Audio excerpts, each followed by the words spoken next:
Okay, welcome to this week's episode of KUDEN Radio, episode 265. So, that's Shikata Miller here from Warrior Concepts. Of course, you already know that. Anyway, so tonight's episode, this episode, if you're listening to it at 10 a.m., is actually based on a conversation. It was short, but it was an opportunity for a lesson that I had with one of my students during the rebuild. We were working in the new dojo a couple of days ago, and I was on a ladder doing this job. I was just fire foaming these gaps and whatnot that had to be closed off so that we could pass a code inspection, get our occupancy permit, get in there, do our things. And I truly do believe that the student it's not that they didn't mean what they said the way they said it. I believe that they don't realize not just the power of words, because we hear that all the time, right? Words have power. But it's not the words that have the power. It's the energy and intent behind the words. And if we're not careful, those same words, the thoughts, whatnot, whether they're spoken or just in the mind, can be sabotaging the very thing that we say that we're after. Okay. Really important stuff. Obviously, Hatsumi Sensei's taught this stuff over years. But I had a couple of mentors very early on. Helped me steer in a different, better direction because I use the same kind of terminology, right? And we want to be careful, right? We want to be careful because groupthink and victimhood mentality, even for people who would never label themselves a victim, they don't realize, especially when we're on the warrior path or on the path for enlightenment, we're just, trying to progress, trying to be better, more powerful, have more control over our realm. We have to be careful that we're not the one doing the sabotaging. Okay. And it's not like we invented these things. They got in over time, but we are the ones who have to ferret them out. Okay. So we'll talk about this and more when we get back. So, the big question is this: how are self-defense and success-minded people like us, concerned citizens worried about protecting ourselves, our loved ones, and the things we care about from the monsters we know exist in the world? How do we train in a way that gives us the skills, knowledge, and understanding we need without becoming paranoid fighters or killers ourselves, and yet still allows us to be the hero protector the world needs us to be? That's the question, and this podcast will give you the answers. My name is Jeffrey Miller, and welcome to KUDEN Radio. Real training for real people in a real world. All right, that's still my real story. Anyway, look at that. Sporting a t-shirt from 2000. Not 2000 and something. 2000, right? Taikai in Atlanta, Georgia. Was that when I got my fifth done? I think, maybe. After a long time holding that test off.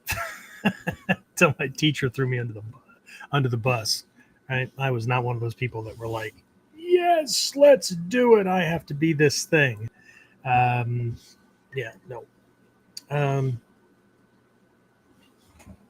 Make sure I'm going to shift things here a little bit because there we go. All right.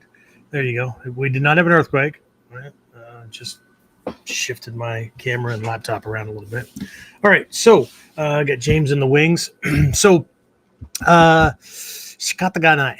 Right? Shikata Ga Nai is this Japanese phrase, and it shows up, the meaning shows up in other places as well, but we'll start there. Okay. This is a cultural saying that, like its counterpart here in the US, and I'm assuming in the West, has two meanings based on inflection. Okay.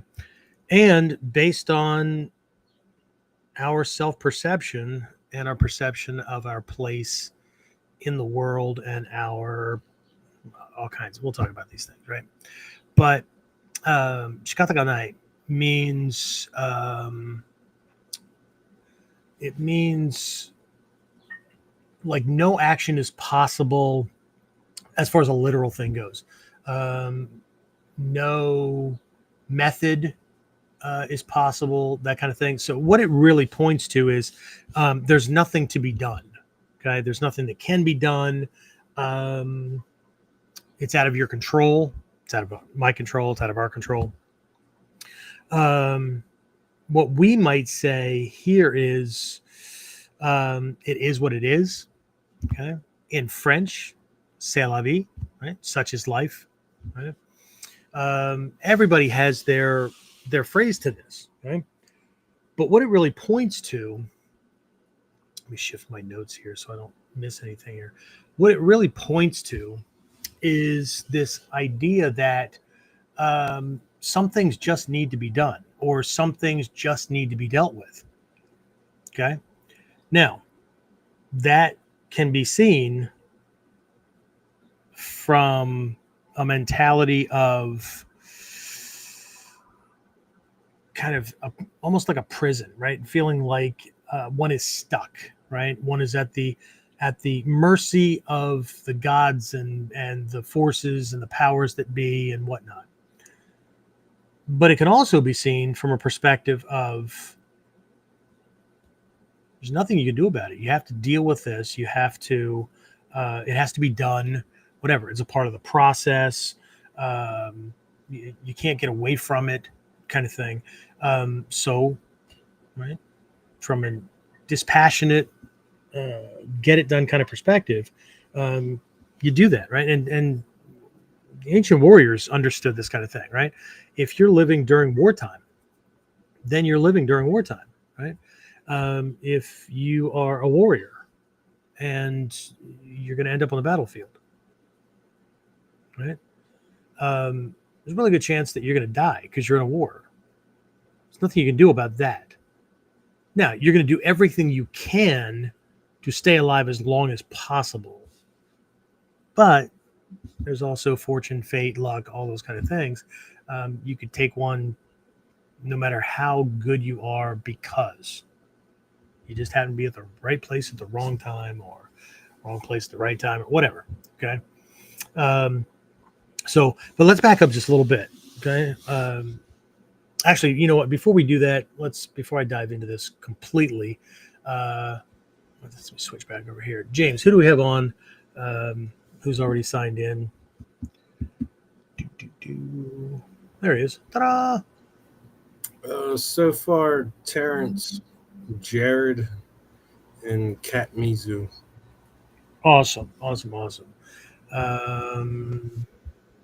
Yeah, Terrence is taking care of our like memes and making short segments out of KUDEN and Whiteboard Wednesday and whatnot. So he's busy. Folks should see more of those kind of things popping up as we go. So I'm very, very thankful for that. Thank you, Terrence. I appreciate it. So that's it for the moment. That's it for the moment. Okay, cool. All right. Well, I'm just going to jump into things and we're just going to keep on going. So let me shift here back to my notes. All right. So again, I mentioned this earlier during the pre-intro, something like that, right? This episode is brought to you by the letter L. No, it's brought to you by an interaction with one of my students just the other day, and I want to thank him a lot. Right, I'm not going to name him by name, but these kind of things happen all the time, and I think he took the lesson well, okay, because that's the light and the spirit that it was given in, and it was given the same spirit. Oh, probably nicer. then my teachers gave me certain lessons that required a shift in perspective. Okay.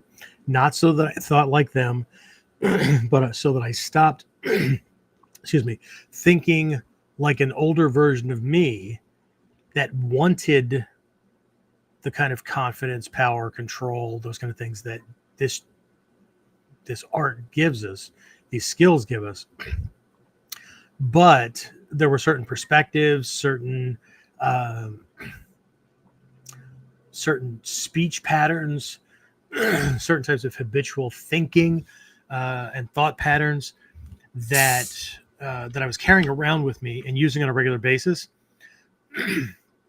that were not conducive to getting where I wanted to go. Okay, so a little bit about the story, and I'll try to copy the most important part, but I may not get it exactly right because, again, it's one of those moments where you had to have been there, right? So, again, it was just a couple of days ago. We were at the new location working on getting it ready for classes. And part of the readiness, part of the build out, this is an older building, a much older building, and it requires some work on the ceilings and things like that because new code regulations came around, and there's a requirement for a specific fire barrier and whatnot between one floor and the next floor and whatnot. And I get the reason behind the code. I get it. But again, it's an old building. And so what it really comes down to is there's a drop ceiling, but above that, the real ceiling, I mean, this, James, how high would you say that ceiling is in there? It's way higher than our normal, like what we're used to with like a 13-foot ceiling. But what would you say? 14, 15? That's pretty high. Probably guess about 15.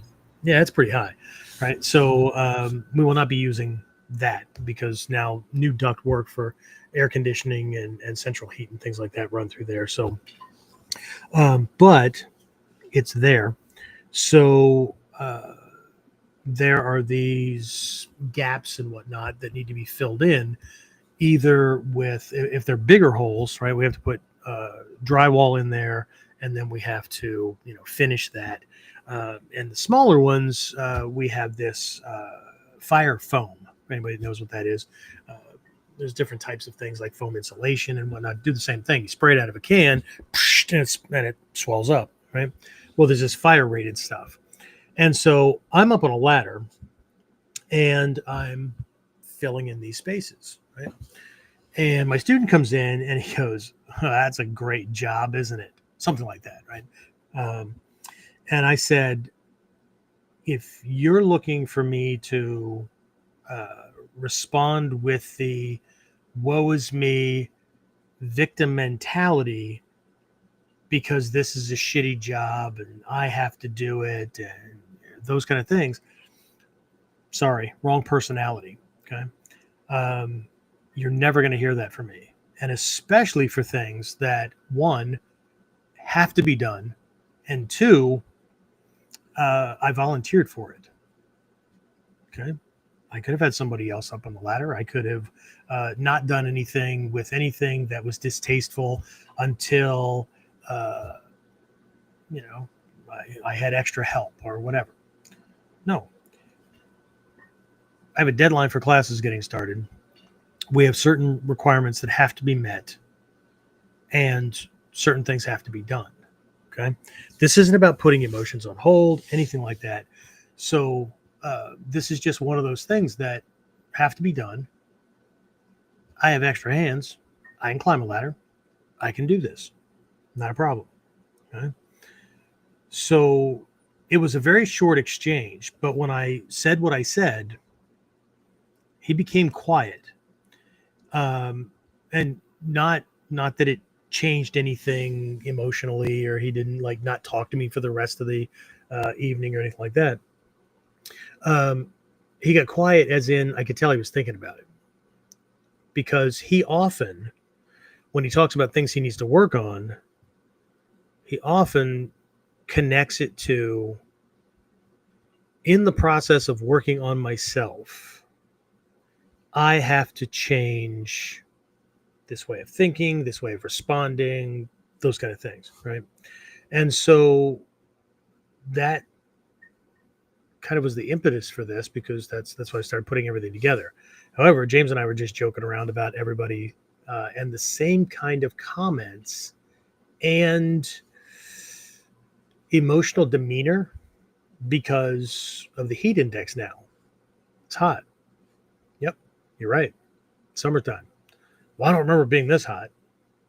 Well, maybe not on this day of this month last year, but there was days during summer this year, or where Carl happens to be in the wintertime. Um,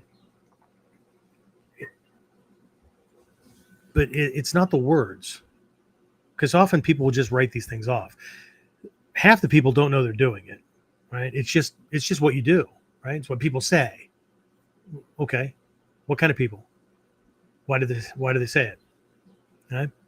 But it's not the words. I understand, right? People say words have power, but more than the fact that words have power, the inflection and tone and intent and mindset behind the words, that's where the power is. Okay. So I was lucky enough, fortuitous enough, I'm very grateful to having, I don't know, sucked it up, whatever, right? And chose the teachers that I did, who are not going to nice their way through things. Certain things need to be fixed, and they remind me on a regular basis. If you're going to do this, that habit, that thought, that speech pattern, whatever, not conducive to being somebody of power. So that's where we're going. Okay, this Shikata Ga Nai, right? This idea of there's nothing you can do about some things. Sometimes you can't do anything as far as like directly with it, right? Like you're going to die at some point, right? We like to not think about it, but as warriors, we should probably think about it more often than everybody else. Okay, you will get ill, right? You will suffer heartache. You will, right? This is not about pessimism, right? There's things that people will be upset at you, whatever. Okay, and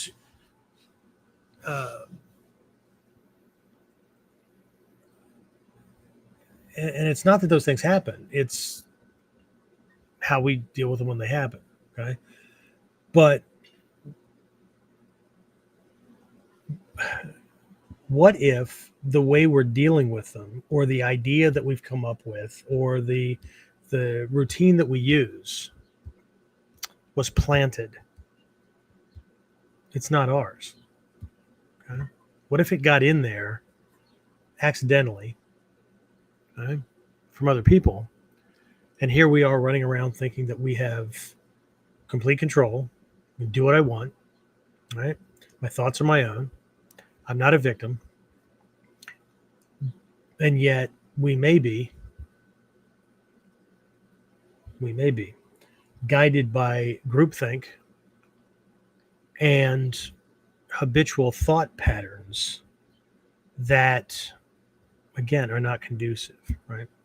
So I want to get into this, and I also want to take a look at an opposite state, okay?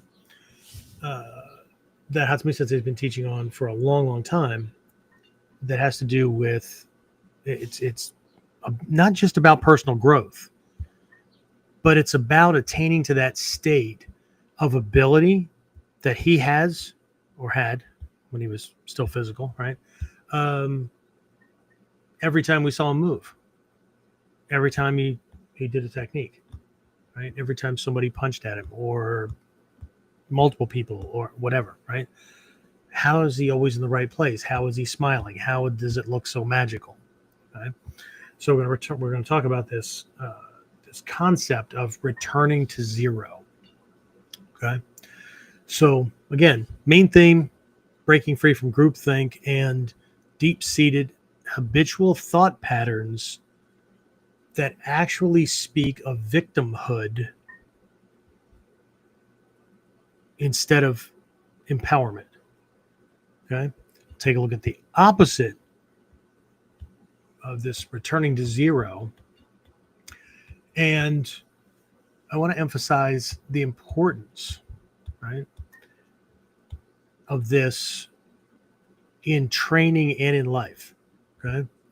Because this is one of those things that allows students to grow into their full potential and embody, right, true mastery, expertise, enlightenment, wisdom. Pick the word you want to use, right? I tend to use the word mastery, right? Because that speaks of control, it speaks of confidence, it speaks of proficiency, it speaks of power, right? So before we get into this next section, where we'll focus on groupthink and the influence of what I'm going to call external norms, right? I want to back up a little bit because I talked about training. Okay, and we use this word a lot. I'm going to training. I'm training. I train in ninjutsu. Okay? What does that mean? Because for most people, it means I'm doing stuff that's associated with this category or system or whatever. But if we use the term not on ourselves, but on, let's say, a pet, right? If you were using the word train or training, right, connected to a dog, would you say that the dog is training when they're going to obedience school or when they're no? Okay. We are training our dog to do certain things, to have certain abilities, right? To develop certain habit patterns, manners, those kind of things, right? That make it a better fit, that make it, less chaotic, right? So, uh, what if? What if we shifted our perspective from I'm training or I'm getting some training in, meaning practice, whatever, right? And we flip that to I am taking on and practicing new patterns of movement, patterns of speech, patterns of thought, those kind of things, right? And I want to be mindfully aware as much as possible to catch myself doing those things that are not conducive and replacing those things with things that are.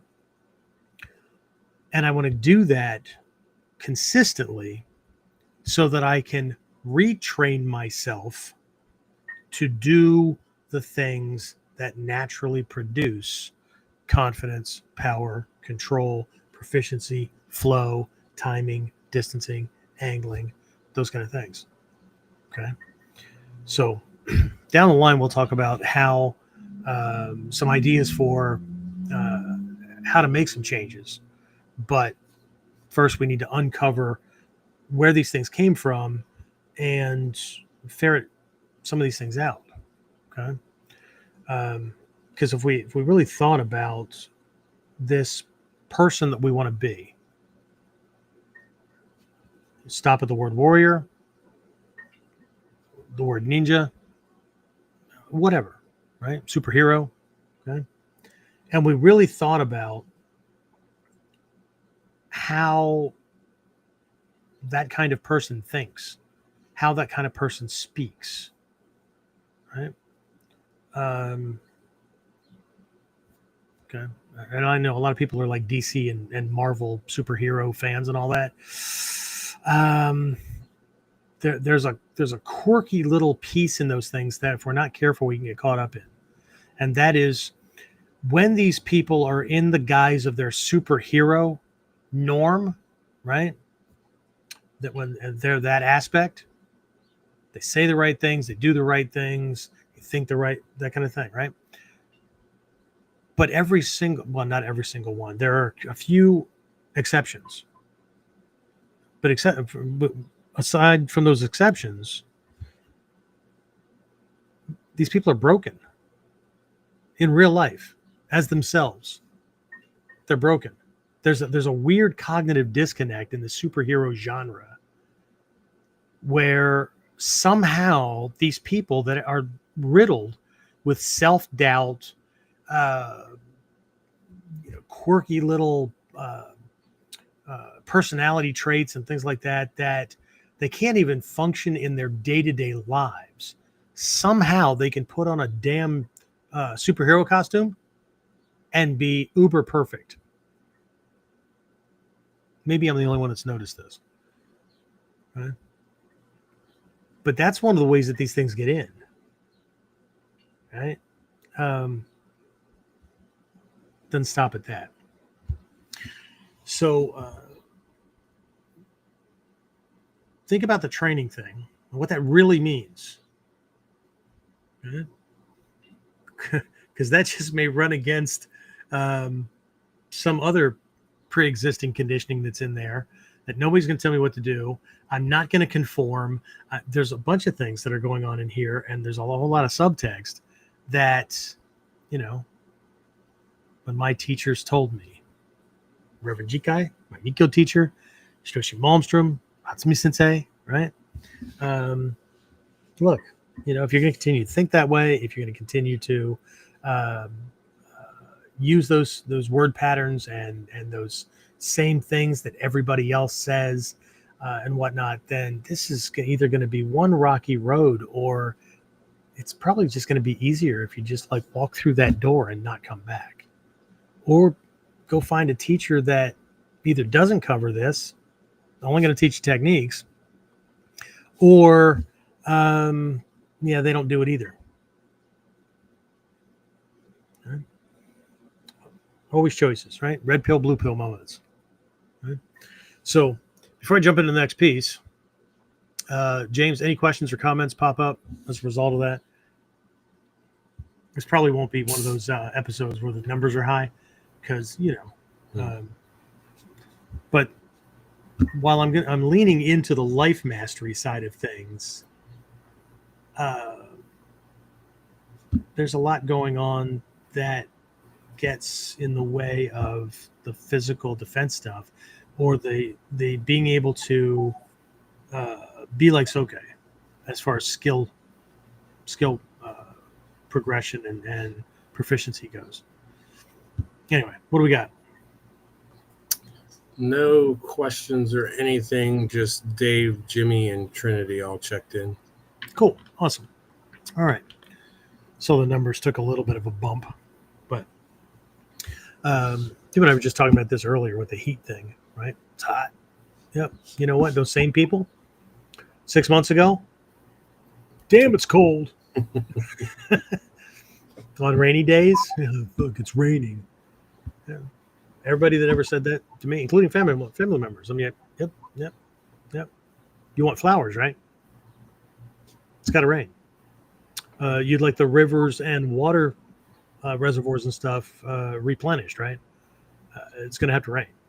Okay, because otherwise everything just like evaporates into the atmosphere, and if it doesn't come back down, we're not going to be around for very long.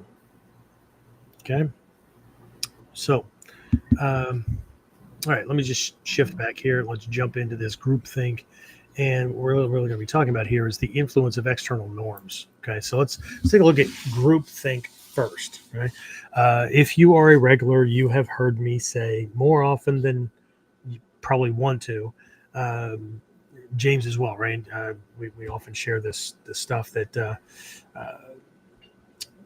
show me your 5 closest friends, right? You're the average of that group. Show me your 5 closest friends, I'll show you your future, those kind of things, right? So groupthink, right, is how peer pressure, cultural norms, sayings, cliches, those kind of things, and even familial conditioning shape our thoughts and behaviors. What that means is that when we're in a group, right, we pick up the phrases, the inflections, the mannerisms, all that of the group that we're in. Okay? I am a product, right, of, I'm I would say white male, but I'm a Caucasian male, give or take half to 5/8 Native American, from the Iroquois Nation, living in the uh, mid to later part of the 20th century, early part of the 21st century, uh, uh, North North American continent, just drill it all the way down to the city, town, that kind of thing. I picked these things up. Okay? We have to be mindful. Okay? So my speed and tempo tends to be a little fast for some people. Not for people that live around here, but for some people. And I have to be mindful of that when I'm traveling. Because in certain places when I visit, right, the speech patterns are much more slow.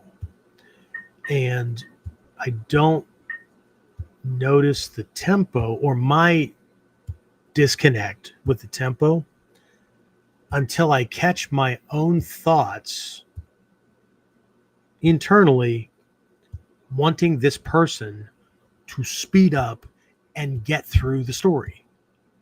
Okay? But it's not them. It's to everyone else around them, their speed is perfectly fine.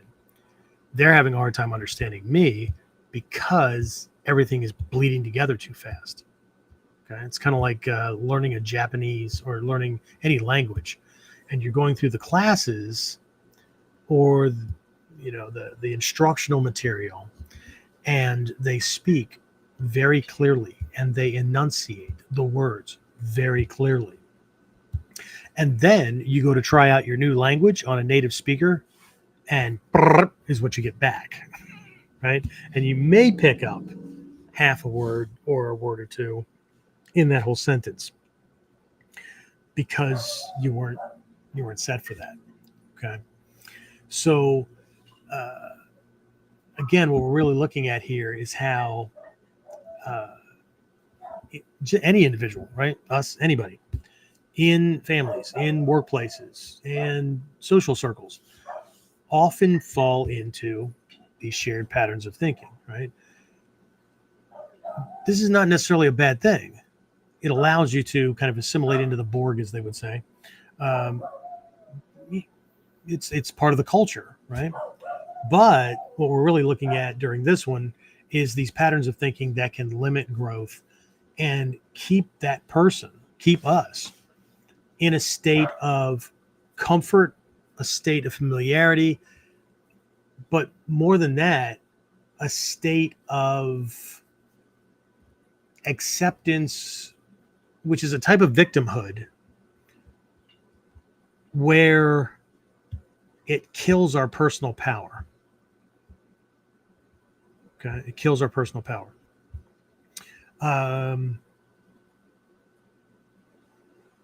Here's a common one around here, right? Hey, how you doing? I'm here. Yes, yes, you are. Okay, no matter where you go, there you are. Congratulations. Okay, but it's not the words; it's the inflection. It's like, I'm here. Okay, I have to question: would this person be happy anywhere? If you're not doing what you're doing now, what would you prefer to be doing? But the very fact that we're thinking about doing something else rather than the thing that we're doing, which needs our attention, right? Then we're missing the power and potential of the moment. Or if we're just freaking sitting around and moping, instead of doing something that really does it for us, well, then we're not expressing our personal power and our control over ourselves and our world. Right? But again, these things can leach in, right? And it's not just that people end up having it, right? We'll talk about this in a little bit, right? This state of zero. That's me since I called it, right? And we're going to talk about returning to it. But the state of zero was the state that we were in as a baby, a newborn baby. We had no reference points, nothing. We couldn't speak the language. We couldn't discern colors, anything like that. And so in the process of working things out, right, we didn't just learn the language that we speak and how some of those words were identifiers for colors or numbers or shapes or people's names or what even a name is, but also just often they just call it colloquial speech, but these phrases that speak of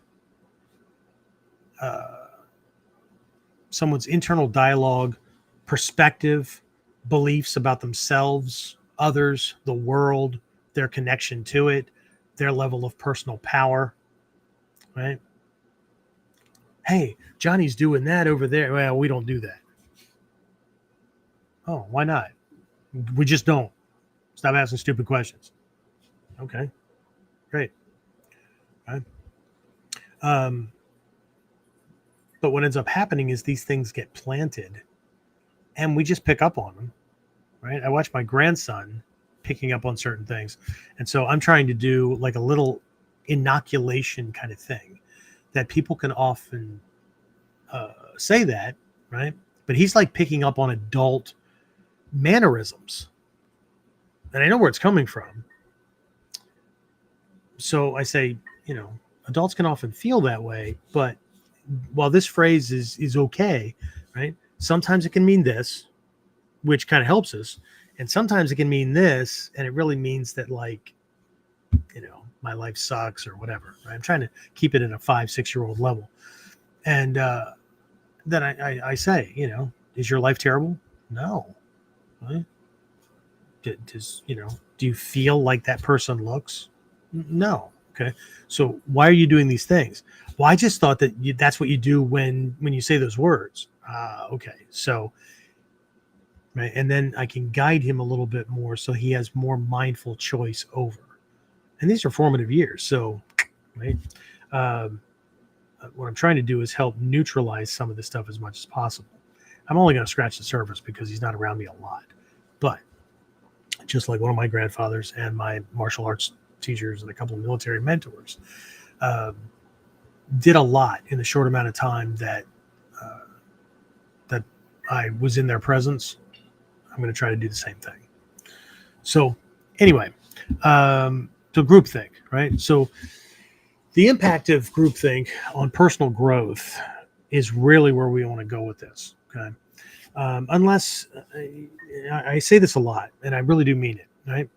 If you are in the martial arts or you are in this art or whatever, to collect techniques, to collect rank, to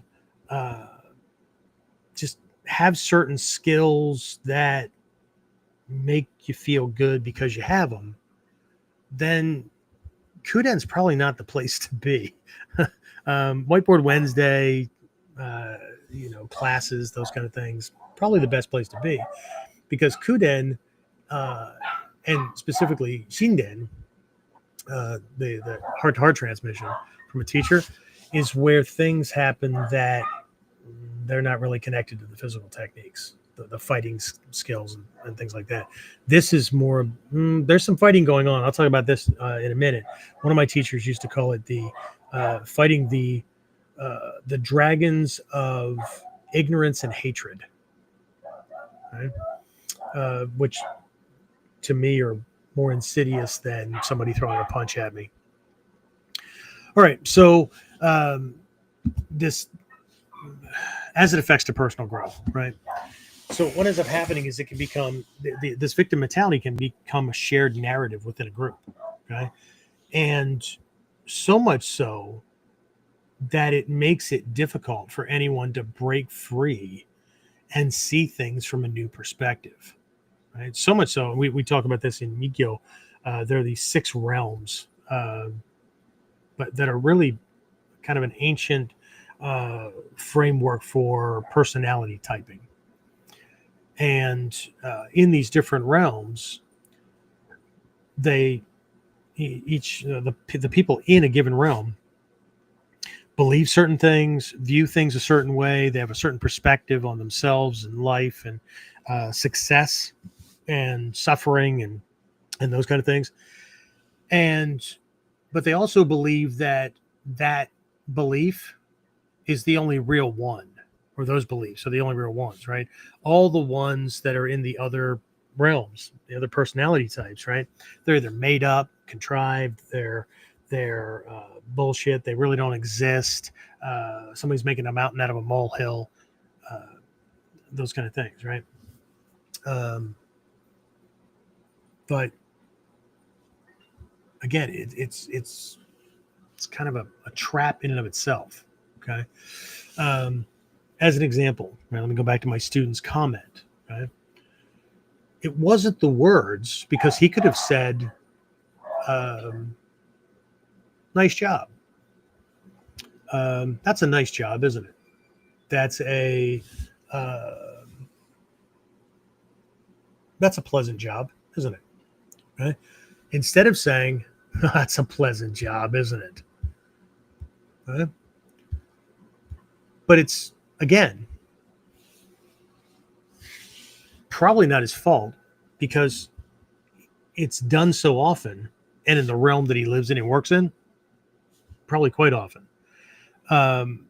So in that regard, I'll use the standard personal development realm. It's not his fault.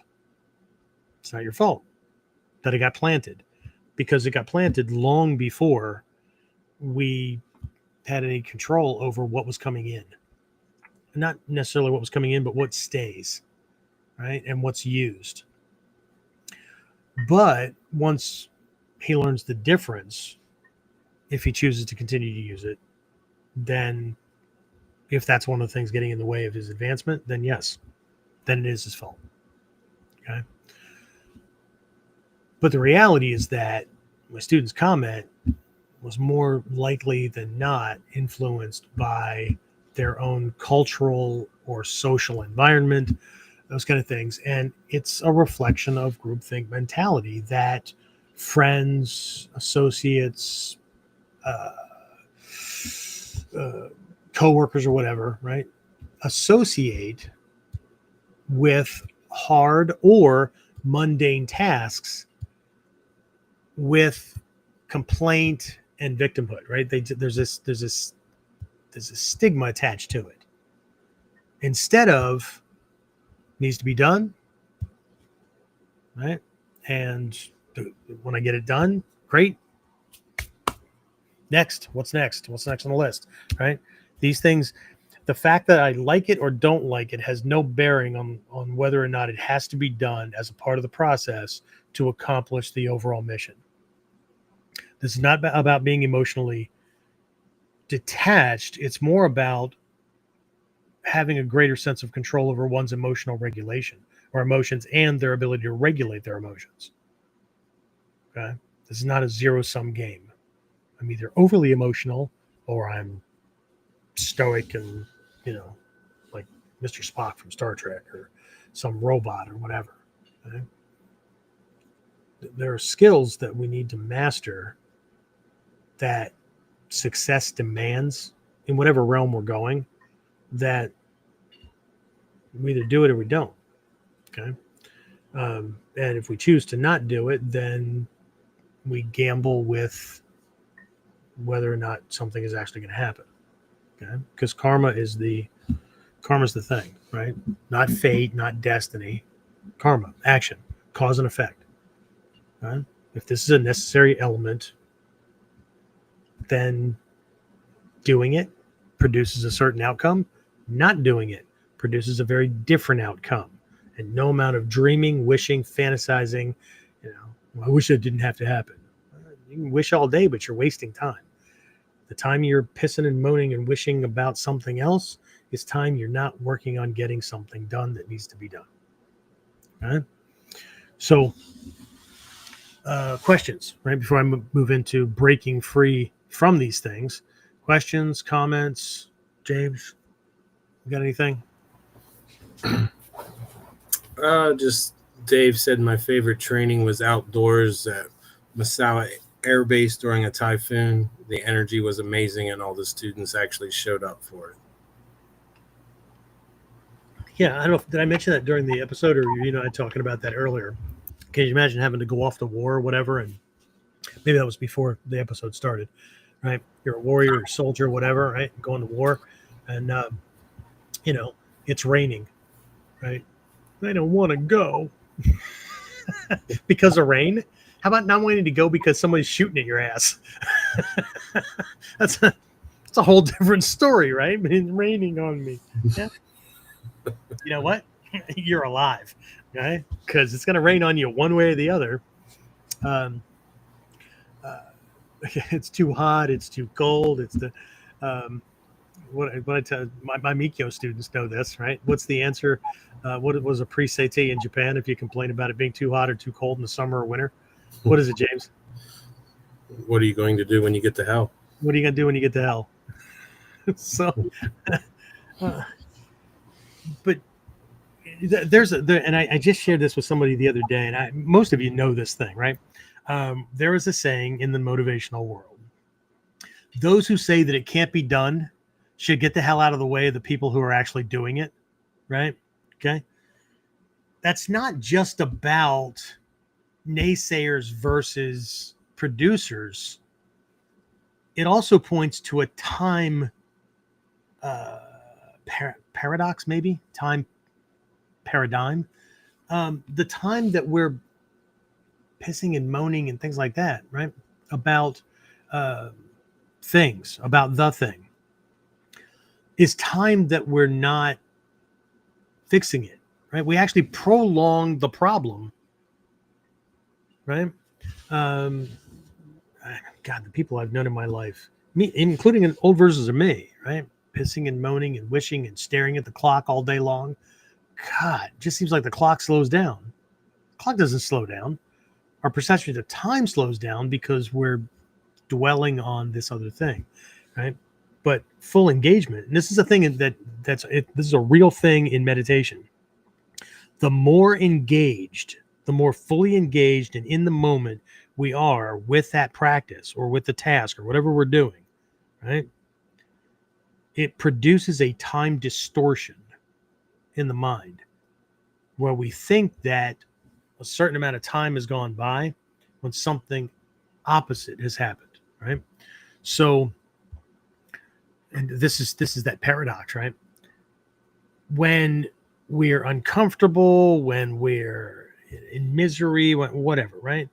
And again, could be in meditation, could be out in the world, frustration, distraction, all those kind of things. Wishing we were somewhere else instead of doing the thing that we're doing. Well, if you're not willing to quit your job and go do that thing, right? Be more like Huckleberry Finn. Who's your Huckleberry? If you're not willing to do that, then you're just increasing your own misery.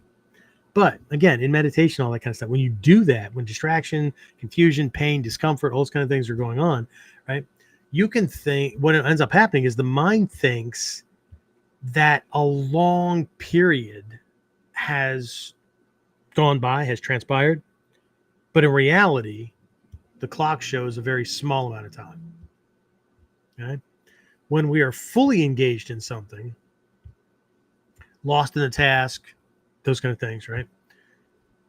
We perceive that a short amount of time has gone by when the reality is the clock shows a much greater amount of time has gone by.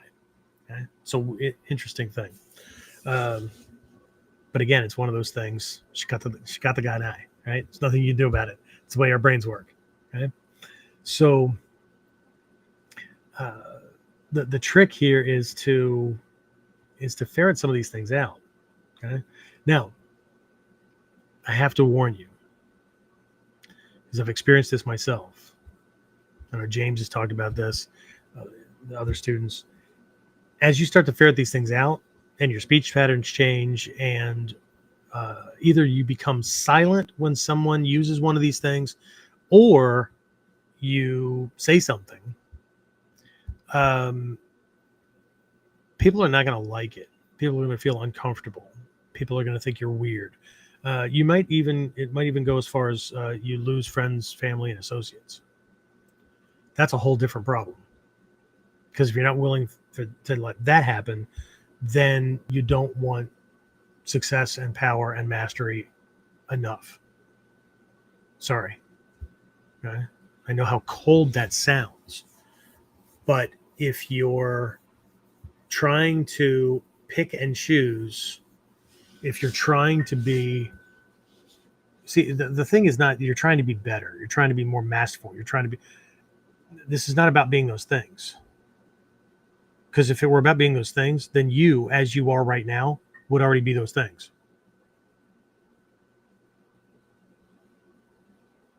I'll let that sink in for a minute. Okay. This is about being a different person. Right?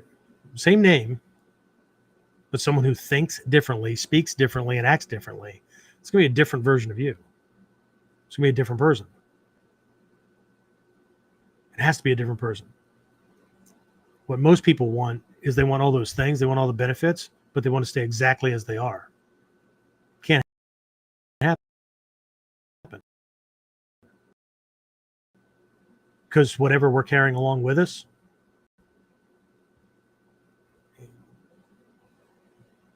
right? There's a bunch of skill sets. You can't be Hatsumi by just learning some martial arts moves. You can't be any one of these past masters by just learning how to swing a sword and learning some martial arts moves. But that's what people think. See, there's another form of groupthink and or habitual thinking that just gets in the way.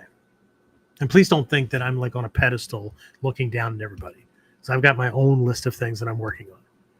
Okay, this is helpful suggestions, and it's a hard-earned lesson that I'm sharing. This is not a preaching. Okay? I don't do that. Okay? I know some people might take it that way, but this is not. This is a fellow traveler on the road who might be a couple of steps ahead of you, that just happens to be pointing at the path. Hey, careful! There's a pothole right there. Don't step in it. Okay? That's a whole different paradigm. But anyway, let me get back to my notes here. Okay, so if these things have gotten in and they've taken root, so much so that we don't even know we're doing them, or we don't realize we're doing it until either somebody points it out, or we realize we've already done it, and then we have this, thinking, right? Oh, man, if only I would have, could have, should have, said, thought, whatever. Right? Well, the cool thing is Nikyo and higher levels of Ninpo that borrow from that do have exercises that you can use for that, which I'll mention here in a bit. But we need to focus on breaking free from these habitual thought patterns.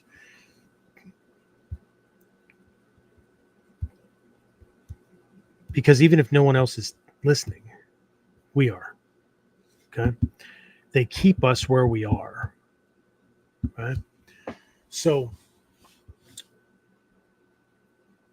deep-seated habitual thought patterns are not just planted, they are formed and fully entrenched from repeated behavior and comfort. Okay? Often unconscious, but very powerful. Okay?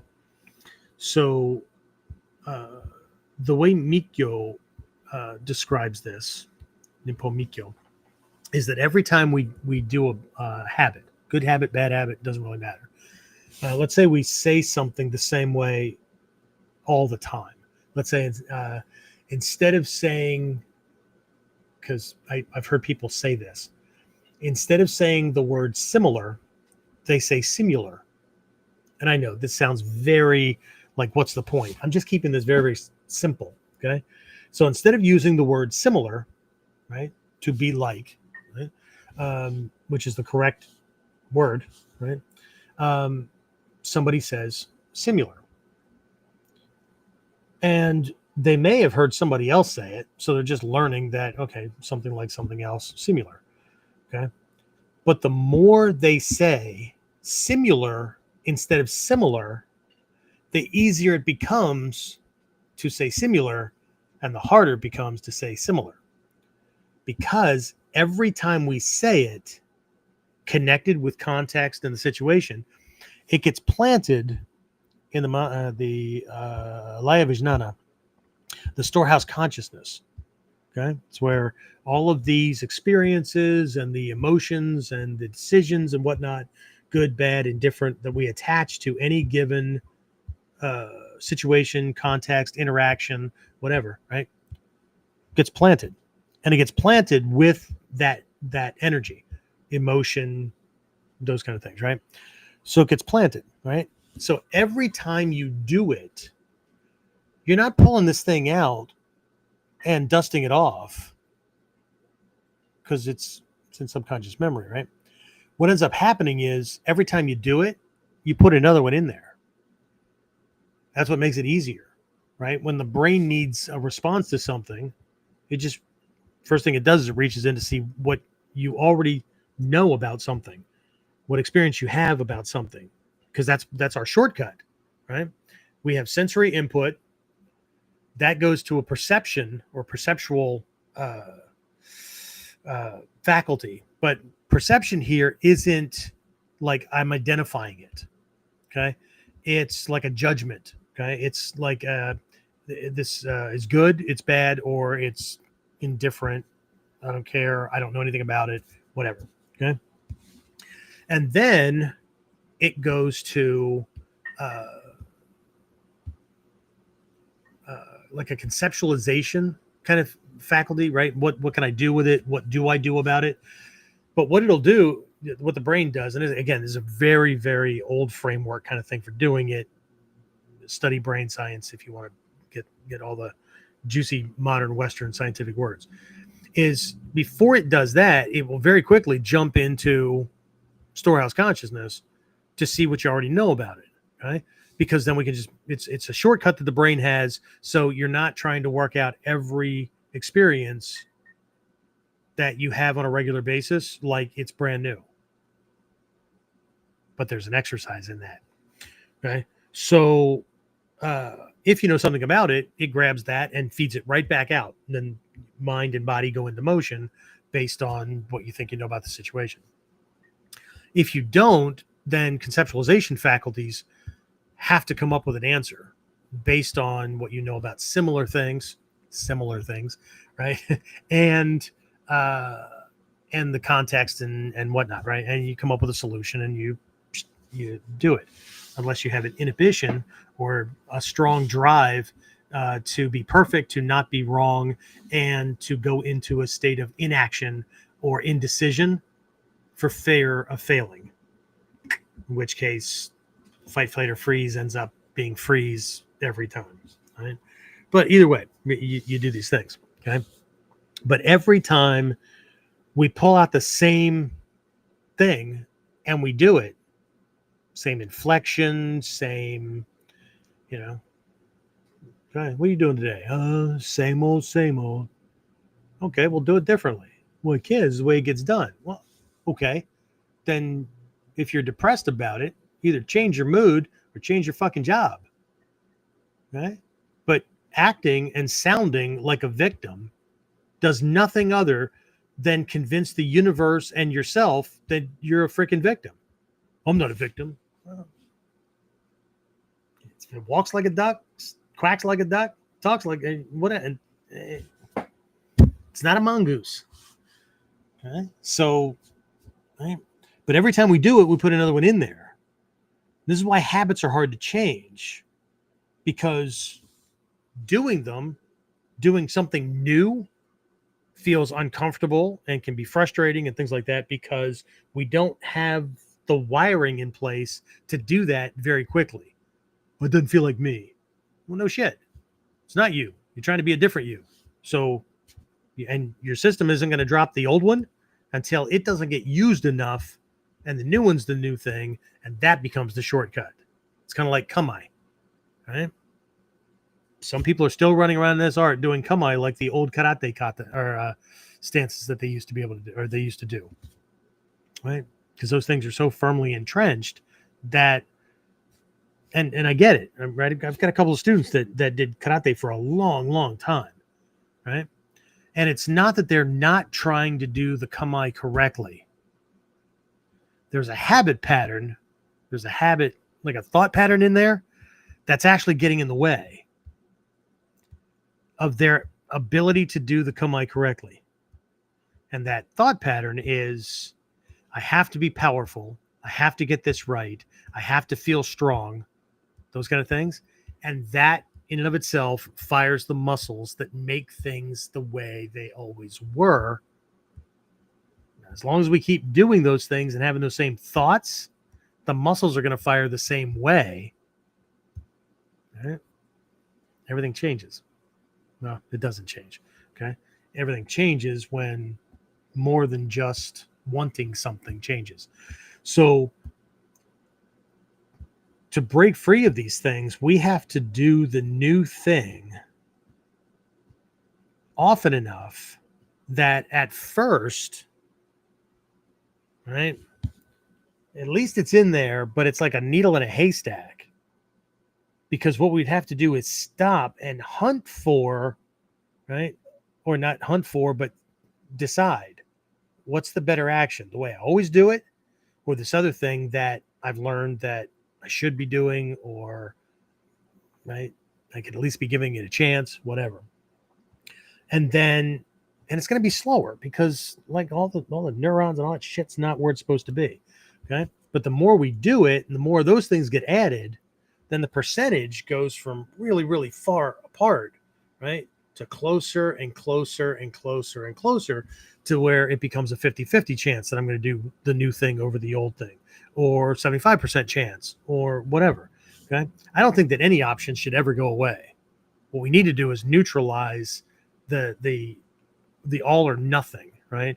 This is the way I always do it. Well, that's problematic because not every situation requires a hammer.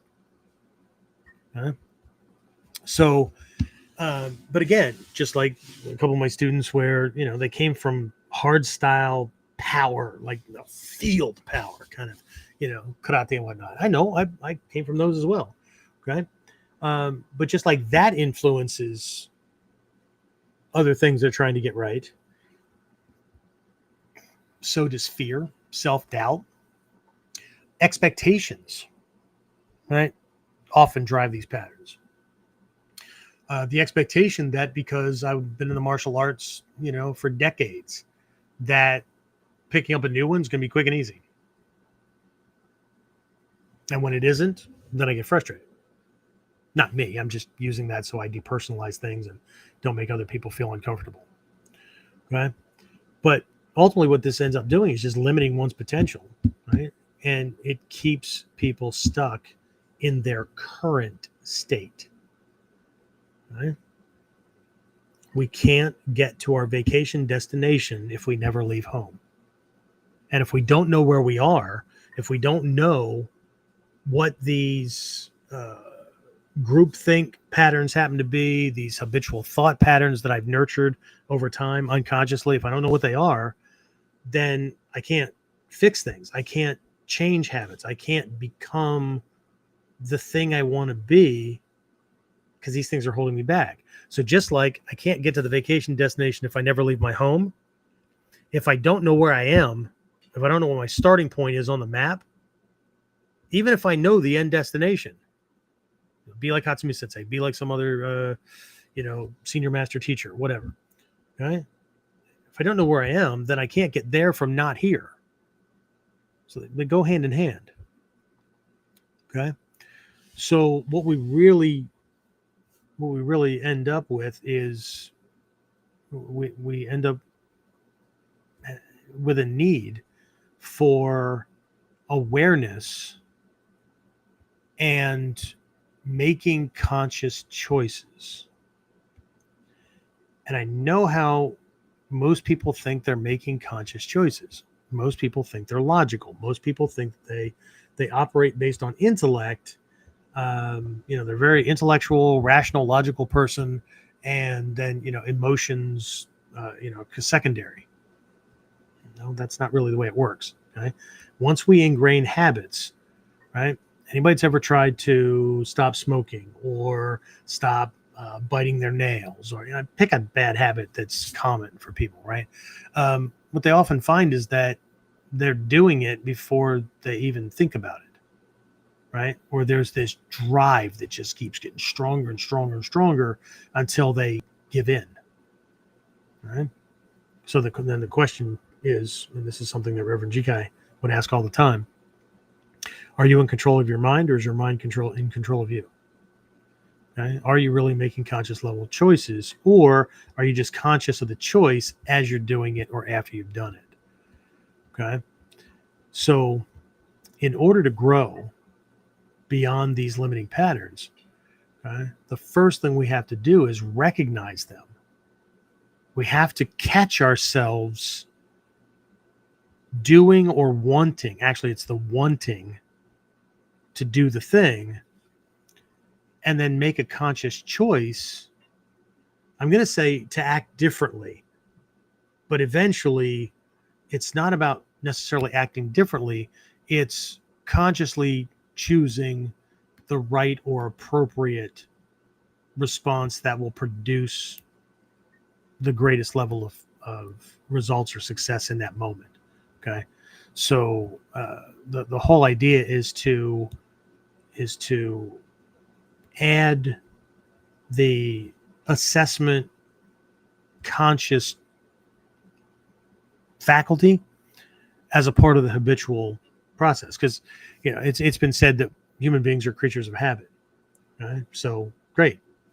So wait, so what are we doing? Replacing one set of habits with another? Yeah. If we're really creatures of habit, then isn't in our best interest to make sure that the habit patterns that we want to be operating on autopilot when we're not thinking are the ones that actually produce the kind of life, living results and whatnot that we want to be having, as opposed to the opposite, and then what? Lamenting and being frustrated and shit like that, right? Okay. So again, first thing we have to do is recognize these things, right? And make a conscious choice to act differently, right? Just as you consciously decided to sign in for the podcast, right? To find the episode, click on it, whatever. Okay. Just like I decided a long time ago, right? Urged on by teachers, but I was given a very clear or else, right? If you're going to continue to be the way you are, which comes along with a lot of us having to listen to you pissing and bitching and moaning like everybody else that's average and normal, quote unquote normal, I'm not going to hang around you. Okay. You can't be here. Okay. I'm not saying you can't train in this art, but you can't train in this art here, because that won't be tolerated. Okay. You want to be better? Do better. You want to be better? Think better. You want to be better? Speak better. Okay. It doesn't mean you have to be eloquent. It doesn't mean you have to be, sound like you have like 3 doctorates, or it's not about that. It's about being purposeful. There's a whole bunch of people in this world that resent A personality types, directed, people that are building things, inventing things. They've got companies and businesses and all that kind of stuff, right? And these, all kinds of names to call them. Okay, except that no lazy person with no direction, no motivation, and no discipline has ever made anything that changed the world. I'm not saying they didn't work for somebody that invented it, created it, or whatever, and they put slot A into tab or tab A into slot B and passed it down the line for somebody to do the next piece. I'm not saying that. I'm talking about something that's significant, like these people that are on the social media platforms using their smartphone, bitching about what they perceive to be the corrupt powers that be, while using the smartphone and the technology to leave messages on the platforms that were created by the powers that be.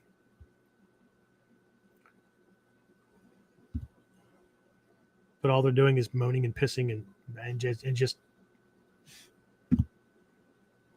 convincing themselves and the universe and anybody else that's willing to listen that they have no power.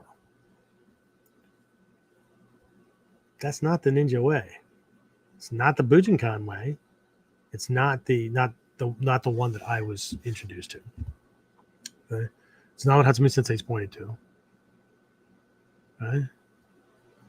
Instead of focusing on what I can't do in any given moment, because that may be true, because of the conditions. Okay? Shikata Ga Nai. Right? There's nothing to be done. Okay? With regards to that, what can be done? Okay? I've simply just tuned my mind. First, because I was told I had to do it. Second, because it just ended up being that way. Right? I trained my brain to be a problem solver.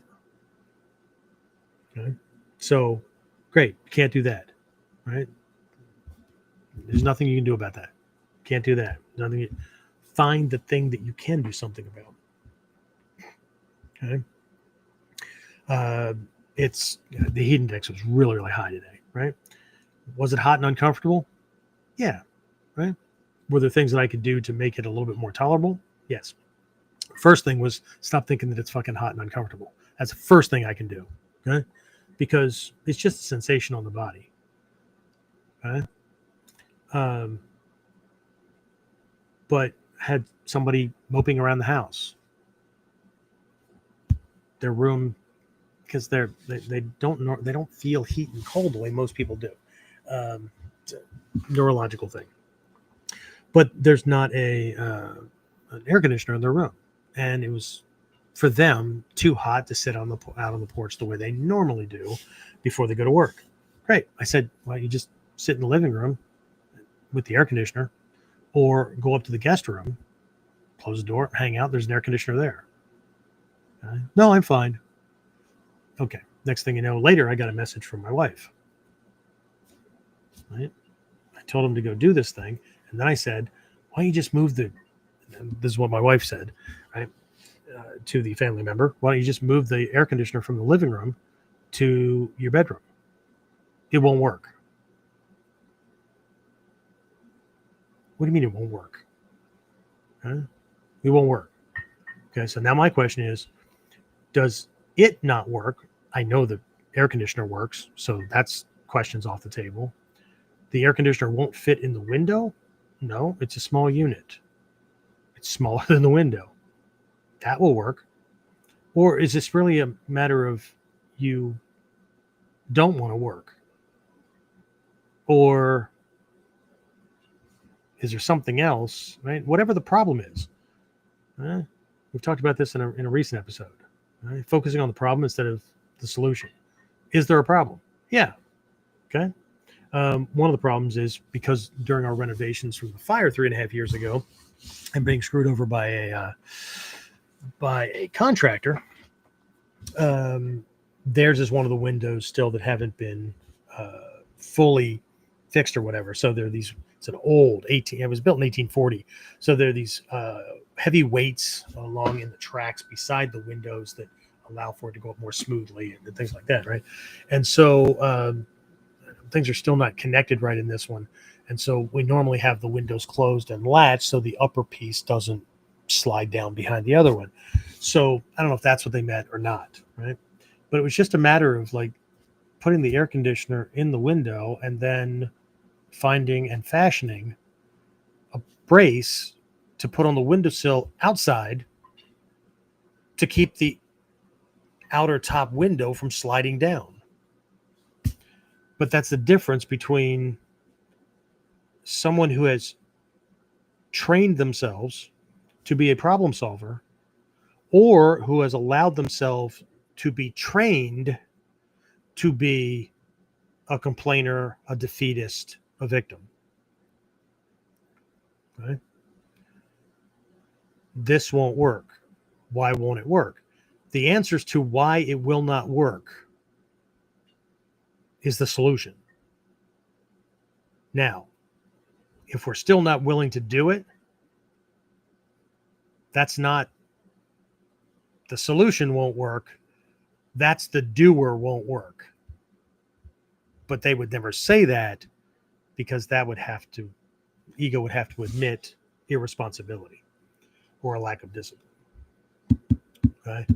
So again, there's a need for awareness and conscious choice. Okay.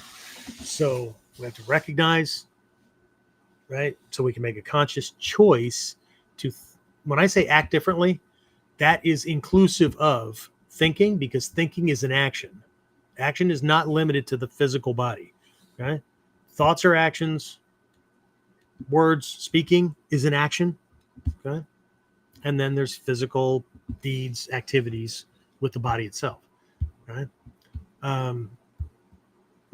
But we need to make sure that, right, just like I trained myself a long time ago, I was not going to fall into victim mentality, right, in my own experience with whatever task I'm working on, especially if I volunteered for it. Yeah, well, I did it begrudgingly. Why? Not strong enough or willing to tell somebody, no, I'm not going to do that thing? Well, then they'll think badly. See, now we got a whole other problem. That's a whole other episode. Okay? Can't deal with those. Okay? What's the problem that we have with somebody else thinking badly about us? We think badly about other people. Why can't anybody else think badly about us? Ego's got a fucked up game going on. Sorry, YouTube. Okay. So what we're really pointing to here is getting to this idea that Hudson Smith has been teaching on and has been for decades, right? This key concept, this return to zero. Okay. This is the mindset of a child or a beginner who has not yet formed rigid patterns of thinking. Right? Return to zero is being free from expectations, and it's being open to new possibilities. Right? It's not going to a different restaurant and ordering a meal or a dish that sounds like or is described like or we assume is like the same thing that we get at some other restaurant that we go to all the time. And this is going to come out looking the same, tasting the same. We're going to have the same experience. Hell, this is new possibilities and free from expectations is going to the same restaurant, ordering the same meal, and not having this open-minded realization that they could have ordered from a different vendor, they could have changed the seasonings, whatever, and even if they didn't, blends are going to be slightly different, the thickness of the chicken, whatever. It's not going to be the same. We're not the same. Okay. So anyway, before we jump into this importance of returning to zero, right? James, questions, comments, complaints? From Trinity, she said this message came at the perfect time. I sprained my right dominant wrist at work and was happy that my immediate thought was, well, what can I do with one hand? There was a time when I would have been depressed at being useless to my team, or further back, a time when I would be happy about the chance of not having to work. It hurts like hell, but it's a chance to learn pain tolerance, single-handed tasks, problem solving on the fly, etc. Yeah, I broke my arm one time and was coming up on my second Q testing within the Kasumian program under Stephen Hayes.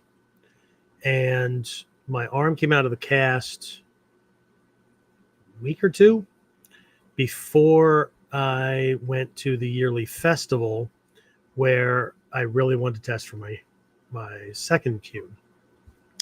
And during a break, like caught up with him in the hallway and stuff and told him about, my arm just coming out and all that kind of stuff. And I don't think that I can brace easily with both hands to do the cartwheels. What I was really hoping for in my head, right? Because the habit patterns I had at that time were, if I explain to the power that be my dilemma, they will let me skate by on that requirement. So how do I say it and load it up with all the best little descriptors that get them to, let me test next time, or let me, whatever. Right. And he said, yeah, no, you're just going to have to use one hand and use the forearm on the other side to go over. Because, if you get injured in a self-defense situation, or you're taking over a piece of furniture like a couch or whatever, and you've got to get yourself over and whatnot, you're going to have to work it out. So, this is just a good opportunity for you to do that. So I'll expect to see that during your test. And, of course, the habitual thought pattern was, well, seriously? Like, he's going to make me... But I learned long ago to suck it up and do it anyway. And it worked out fine. But by forcing me to not fall back on Western school, don't worry about it, man. We'll let you test 50 times until you get it right. So, because it's just more important to us that you pass to the next level than it is that you, develop some sense of proficiency. So as long as you luck out and pass it at one point, it'll be good. So and I know what Trin does for a living at the moment, right? So this is just going to be an opportunity that, you got one hand on the bar and the other side is using the upper arm or the elbow, or you're using your body a little bit more than your arm. And absolutely. Right. And, I remember breaking my right arm at one point. I was in the military, and they gave me this, it wasn't a desk job, but it was they called it CQ, charge of quarters. And so I had to document everything all night long.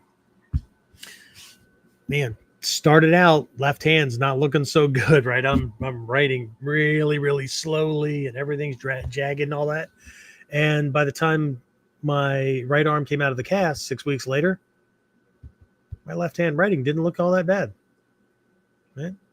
I'm pretty sloppy writer with my right hand anyway, but because it was being trained to do what needed to be done. And I had no choice, right? It had to be written out. I mean, I could have told the runner, here, write this in.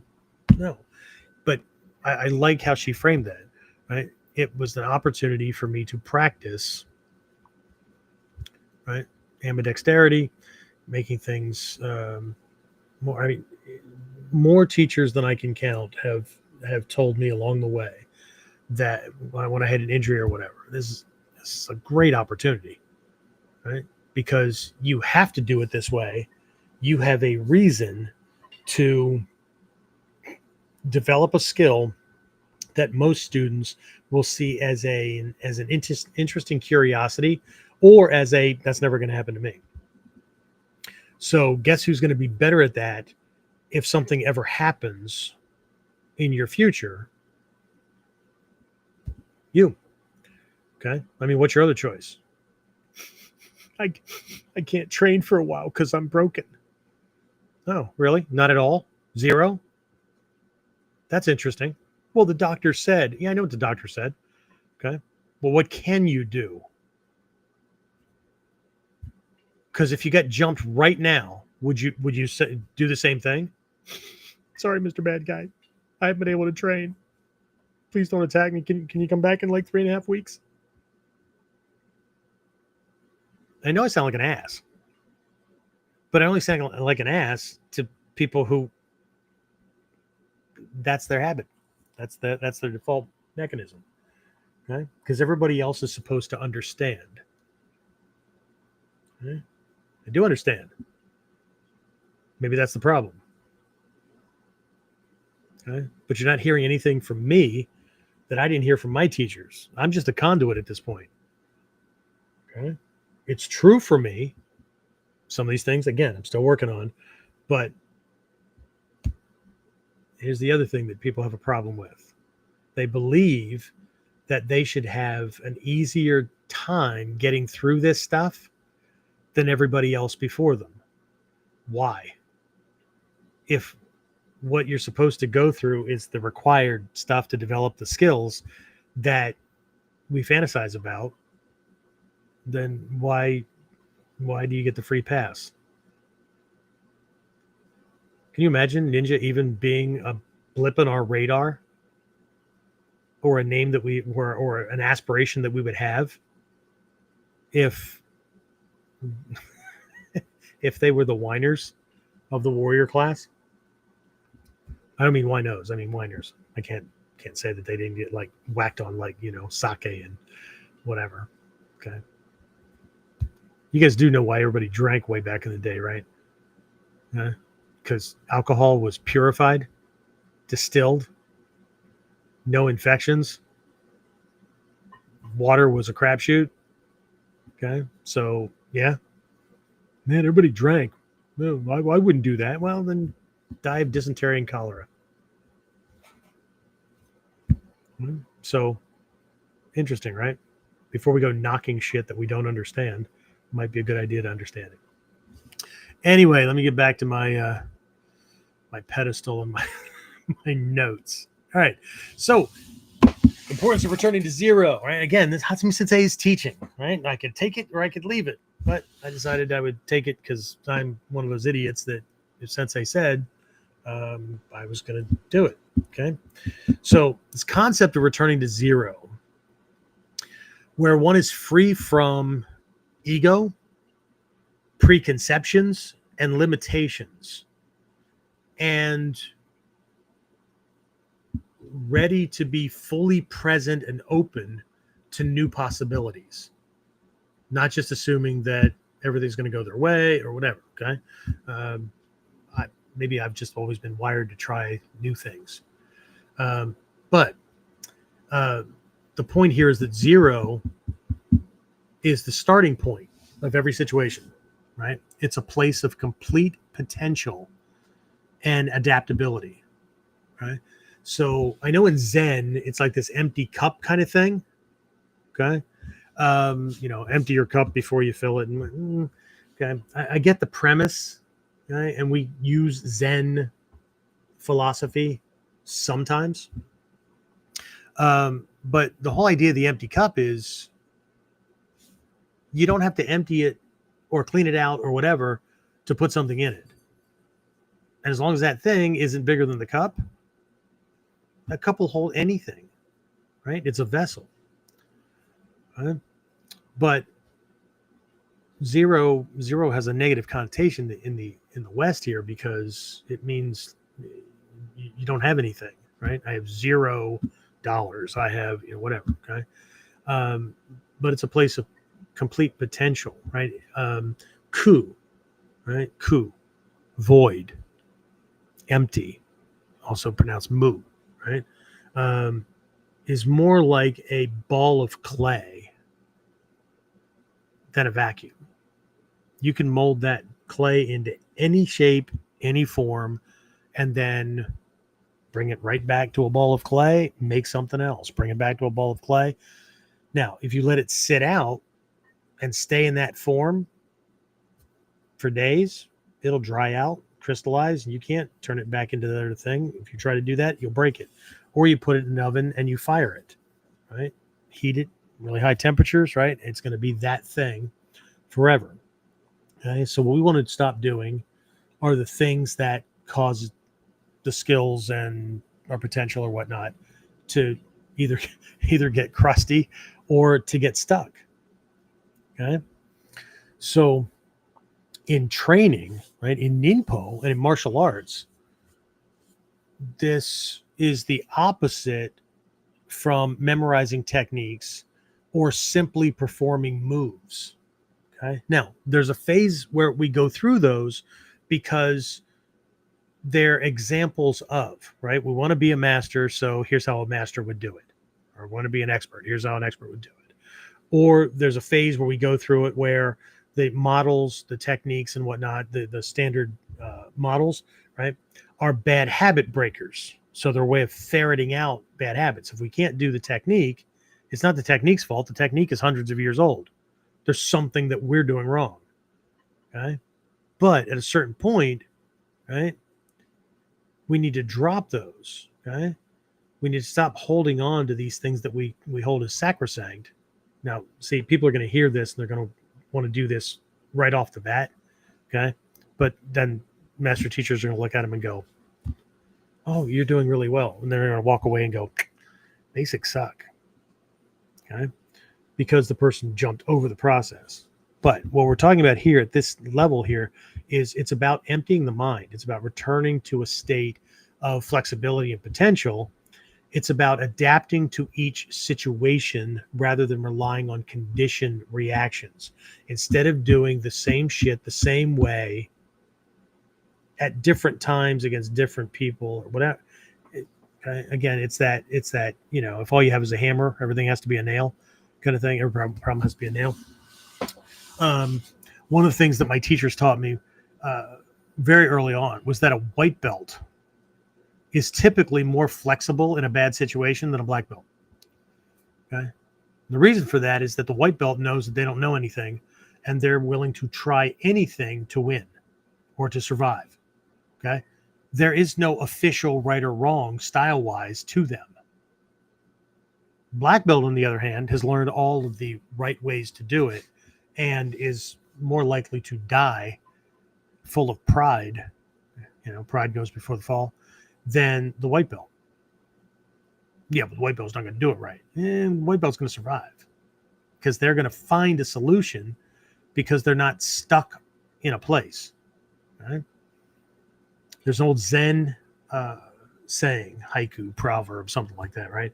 It says that before entering the path, mountains are mountains, rivers are rivers, and trees are trees. To a student on the path, mountains are no longer mountains, rivers are no longer rivers, and trees are no longer trees. To a master, right, to an enlightened master, mountains are once again mountains, rivers are once again rivers, and trees are once again trees. What the hell does that mean? Okay? So if the master sees the same thing that the person who hasn't even entered the path yet, why bother? Seems like a waste of time.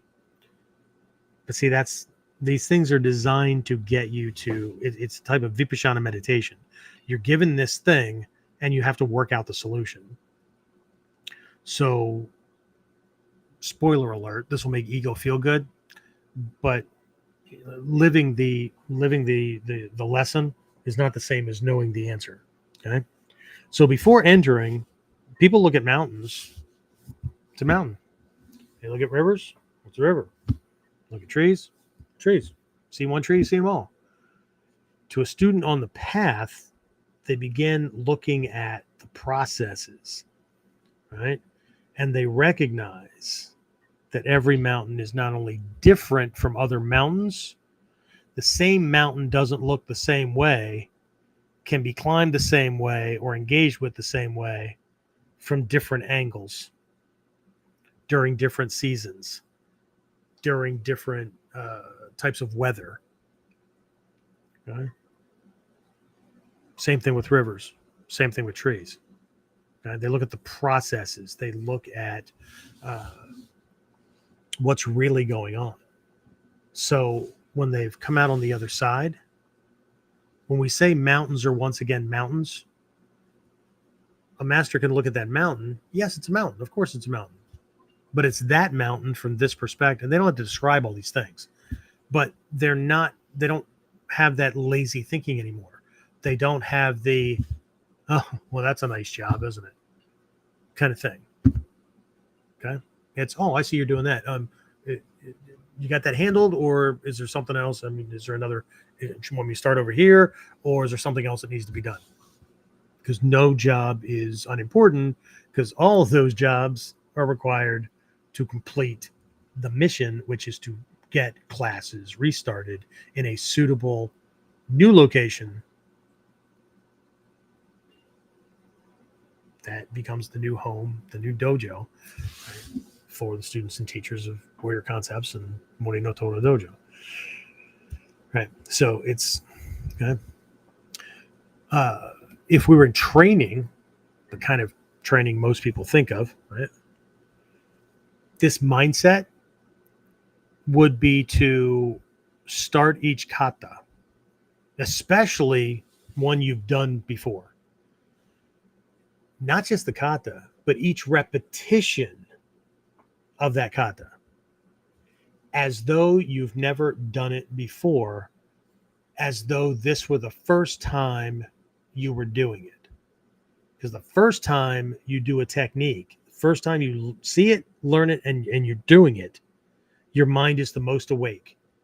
You are paying attention to things that over time, as the assumption that you know creeps in, you start paying attention less and less to the things that actually matter the most in a real fight.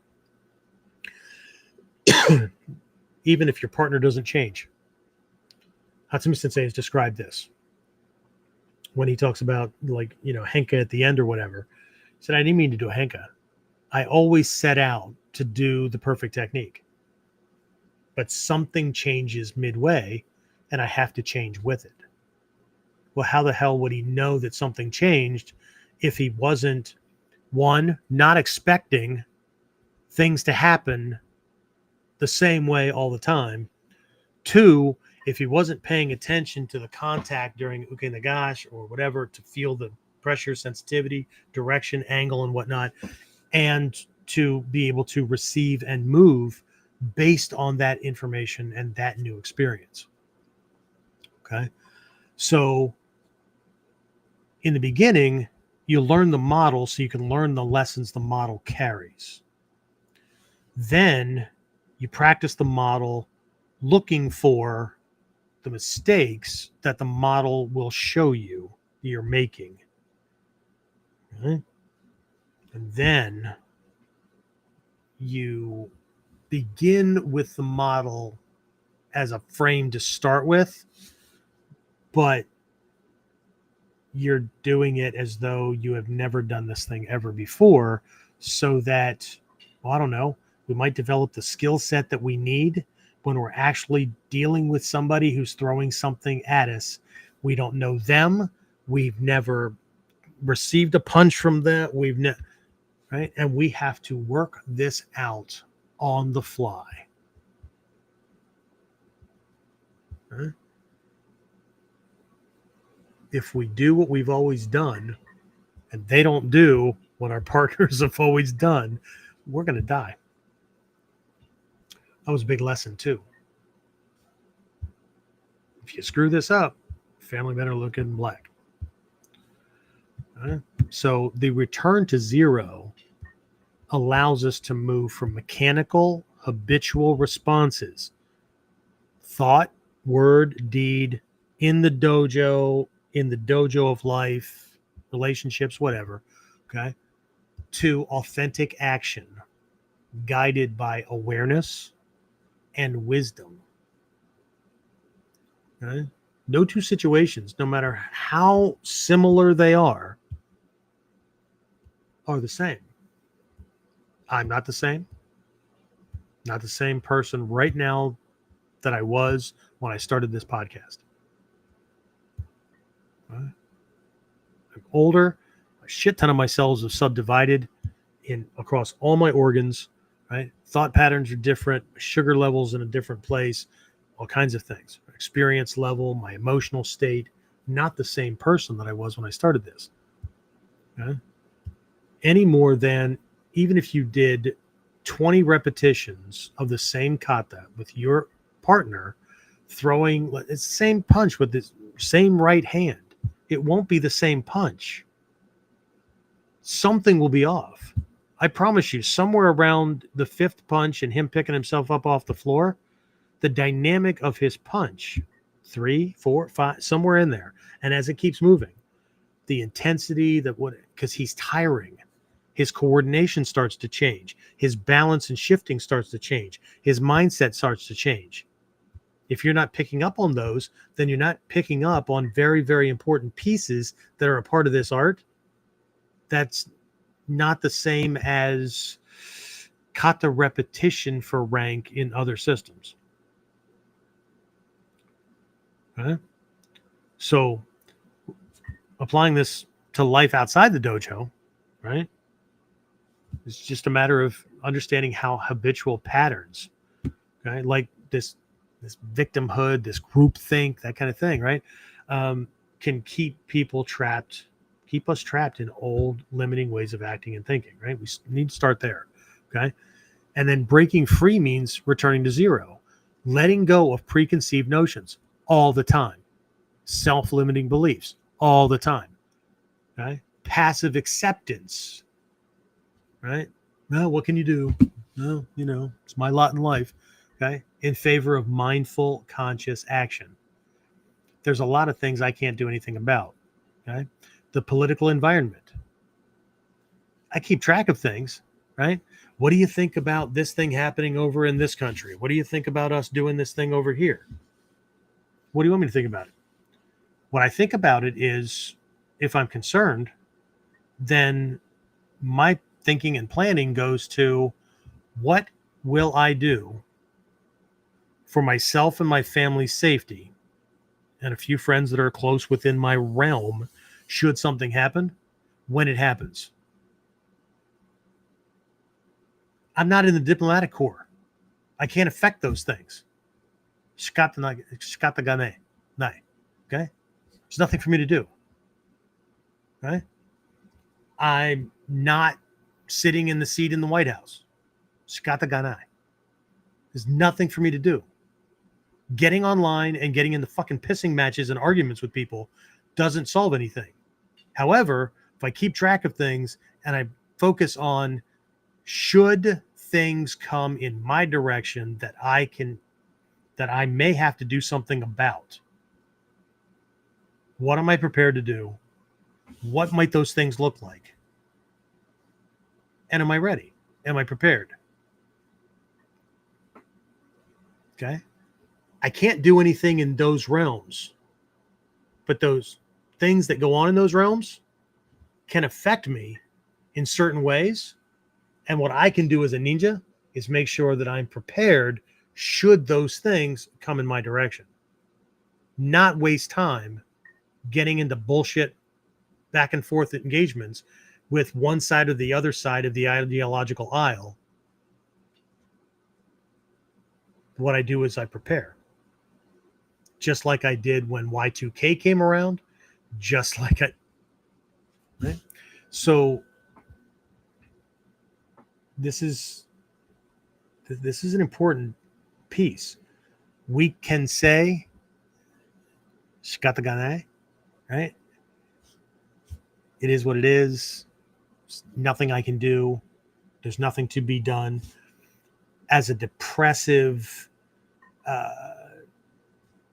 passive acceptance of a powerless life, or Shikata Ga Nai. Those things I can't do anything about. Therefore, I focus on those things that I can do something about. And should things change to where I can assert influence, assert action, activity, whatever in that realm, okay. But we have, again, this is a cautionary tale, right? To be more aware of not the words we say or the thoughts we have, but the energy and emotion and intent behind them. What are we really saying, right, when we use the words? Nice job, huh? Or enjoyable job, huh? Or enjoyable job, huh? Or enjoyable job, huh? It's not the words. It's the mindset behind them. Right? So the erroneous belief that I can think whatever I want as long as I don't say it out loud or I don't act on it, right? That it doesn't count kind of thing. No, that's not true. That's not the way it works. Right? Whatever we think, we will speak or act. And even if we don't speak it or act it, we're still speaking to ourselves. We're still in there. Okay. And in Mikyo, and also in Ninpo Mikyo, not just Orthodox Mikyo, right? There's the role of symbolically, right? The role of dragons and nagas. Nagas are these serpent-like mythological beings, right? Just like dragons. That represent these patterns, these limitations. Okay. So there's this concept of cutting through illusions, which we'll talk about here in a minute, right? And this can often throw people off because I thought dragons represented grace and long life and flexibility and adaptability. Well, they do. There is a positive quality. There's also this negative quality, right?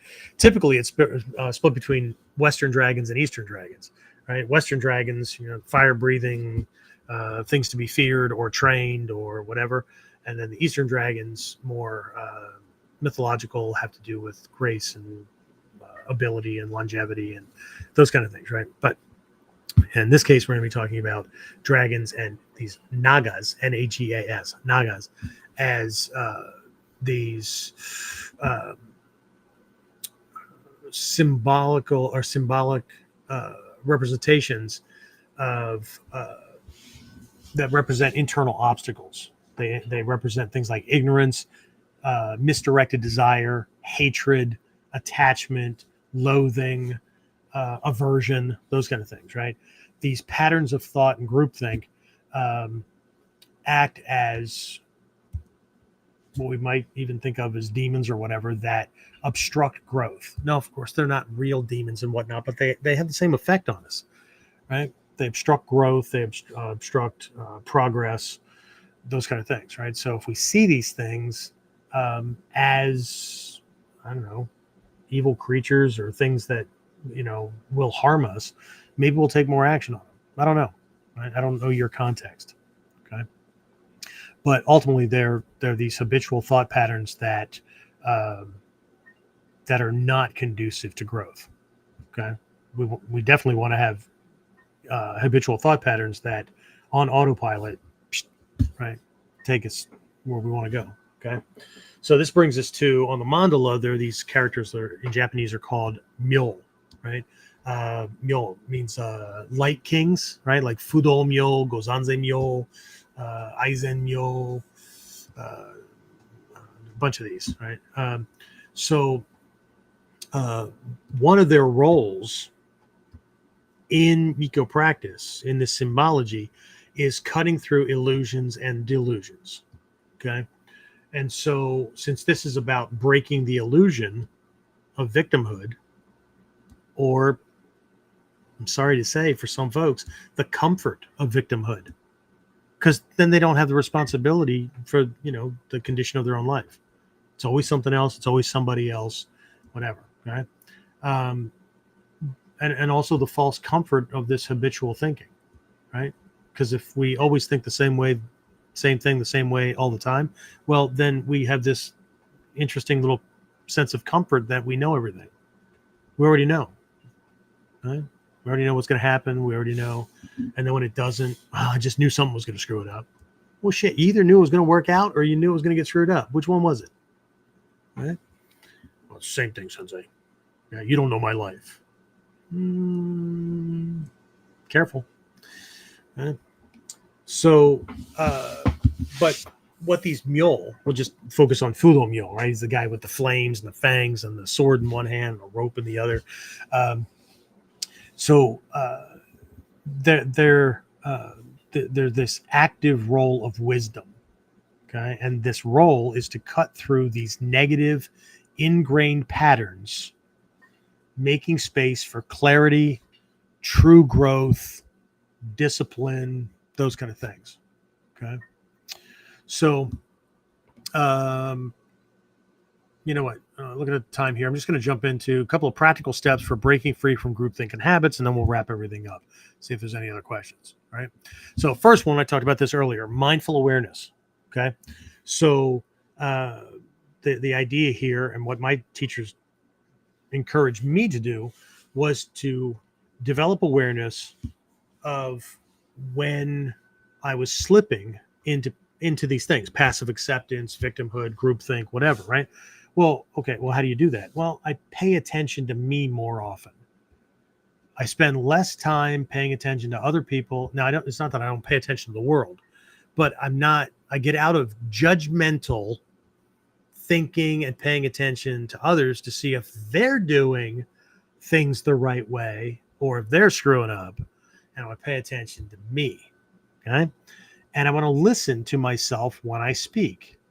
And I want to listen to or pay attention to my own thoughts when I'm thinking. And the litmus test is thinking like this conducive to? Is speaking like this conducive to? And be careful, because ego will want to say yes and then throw a whole bunch of, what do you call them? Reasoning and rationale behind it. Okay. But if we have a clearly defined, right? When was the last time you heard Hatsumi Sensei talking like this? Can you imagine one of the master teachers talking like this? When was the last time you heard your own teacher speaking like this? Thinking like this? Okay. Do their actions speak of thoughts that are self-defeating, self-doubt, those kind of things, right? Okay. So, but we pay attention to ourselves more. Okay. Just like when we're practicing our taijutsu, we're training ourselves to move differently. That begins with walking, right? Most people stop paying attention to their taijutsu after they take their uniform off or after they stop their training or practice time, whether they ever put a gi on or not. They go right back to the way they always do it. So, but the thing here is my teachers taught me to pause before reacting and consciously choose a different response or the same response. Okay. Again, whether it's taking action, whether it's reframing a challenge, whether it's stepping back to assess the situation from a neutral standpoint, whatever, right? Instead of just jumping to the next thing, right? It's gonna be slow in the beginning because we got to get used to this little piece. Instead of assuming that we know, we're going to stop, assess, consciously choose. Okay. This is a big thing in Mikyo, right? We have something that there's a framework that teaches not just karma, but interdependence and how everything is linked. And it's not just cause and effect, it's cause and effect that becomes the cause for an effect, that becomes the cause for an effect, and right? So there's a misunderstood lesson in a lot of books that people read or lectures they've heard or whatever. The lesson is that we need to cut out ignorance, faulty beliefs, misguided perspectives, and those kind of things, which is absolutely true. But they believe that we're supposed to cut. If I made a circle with these 12 links, right? 12-fold chain of dependent origination, that I'm supposed to cut it at ignorance. But the problem is that the ignorance, the habitual thought patterns, the group think and all that is so subconscious. We don't even know it's happening, which is why we need to pay attention to ourselves speaking and thinking and whatnot, so we can ferret out those things. Okay, our responses, first place our mind goes or our feelings go when something happens, that kind of thing, right? But the way this thing works, and this is not a belief system, right? Ignorance, our perspective, our faulty perspective about, right, begets volition. Volition is just a big word that means action, right? Which could be thought, word, or deed. Okay. Doing that begets consciousness. The way we think about this thing or the way it goes into consciousness, that begets name and form. We're naming it. We're naming this form. We're making it concrete. Oh, shit. Now we got a problem. That begets the five senses, right? In how now we're conditioning how we even experience our world. Begets. We get to a point where we have this point where sometimes it's called desire, sometimes it's called craving, whatever. And this is not always a positive thing, right? We could desire or crave more of this thing. We could desire or crave less of it, or avert, right? We want to get away from it. Okay. So there is this drive to either do it or avoid it or whatever. And then the next link in the chain is grasping, sometimes called clinging, right? Where we reach out for it. Okay. We go into action. Okay. This is the point to cut it. Okay. And so for people to cut out ignorance, we have to do things a lot, right? Because we need to fix that problem in the subconscious storehouse. Okay. So we want to catch ourselves saying things a certain way that leads to a certain thought pattern or condition, because the link after grasping or clinging is becoming. Okay. If we do things the same way we always do them, what we become is the same thing we've always been. If we make a different choice, or even if we make the same choice, but from a mindful, this time, this is the right answer, right? What we become is something different. The change begins. But we can't just do this once. It has to happen again and again and again. Okay? This is no easy task. Just a heads up. Okay? This isn't something you do for 5 minutes or 5 days. Okay? Well, how long do you do it? Till you don't have to do it anymore. It just happens automatically. You are thinking the new thought patterns that are conducive. You are speaking a way that doesn't produce negativity or keep you chained down, that you become the problem solver. You become the, right? When you're that thing, then you can stop. Okay. There's a book by a guy named Anthony DeMello, long since dead. It's called 1 Minute Wisdom. One of my favorite little parables in there is a disciple goes to the master and says, what's an important first step for enlightenment? And the master says, listen. He says, listen for what?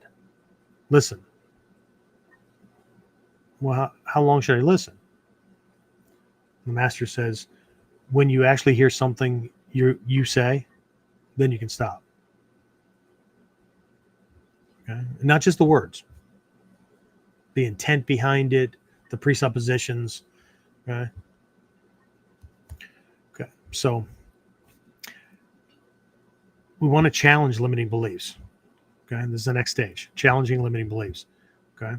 So I was encouraged, and I'm going to encourage you, right, to actively question the beliefs and ideologies that that you have inherited from culture, family, peer groups. Okay. One of the reasons that we have a dojo, whether it's like in our case, a cyber dojo, or an actual dojo that we go to, right, is that it's that new peer group. It's that new support group. It's that new group of people working on the same things that will also hold us accountable when we slip. But if the group we're in is the same that we've always been, it's just a group of, it's just, now it's another group thing. We can't grow beyond that. What we need to do is find ourselves in a group, right, where everybody's pulling everybody else up and nobody tolerates passive acceptance, good enough mentality, that kind of stuff, right? It's not real favorable for those things in the world anymore. There's a meme I just shared the other day, and I can't remember which martial master said it. The student must strive to become a warrior in a world where warriors no longer exist. That's how bad the groupthink is. Be prepared to be hated for doing this fully and completely. Okay. So we want to do as much as we can to identify negative influences, right? Which is anything that keeps us in a state of comfort, complacency, right? And we want to, believe it or not, as warriors, embrace discomfort as a tool for growth. Because as soon as you start figuring these things out and trying to fix it and replacing it with new word patterns, new expressions, new thought patterns, or at least when one creeps up, don't say it, or apply a negative, or a reverse or an opposite phrase to cut those kind of things, it's going to be uncomfortable. You're taking time. I ain't got time for this shit. Well, then I don't know what you have time for. Okay? It's going to be uncomfortable. Okay? Just like, I was talking with one of my black belts tonight. We were working on that ceiling stuff, right? And we were talking about one of the kids that he knows, and being picked on and stuff like that. He's like, I told you need to get back to the dojo and learn some stuff so that, something, if one of these things turns physical, it's going to help you with your mental fortitude.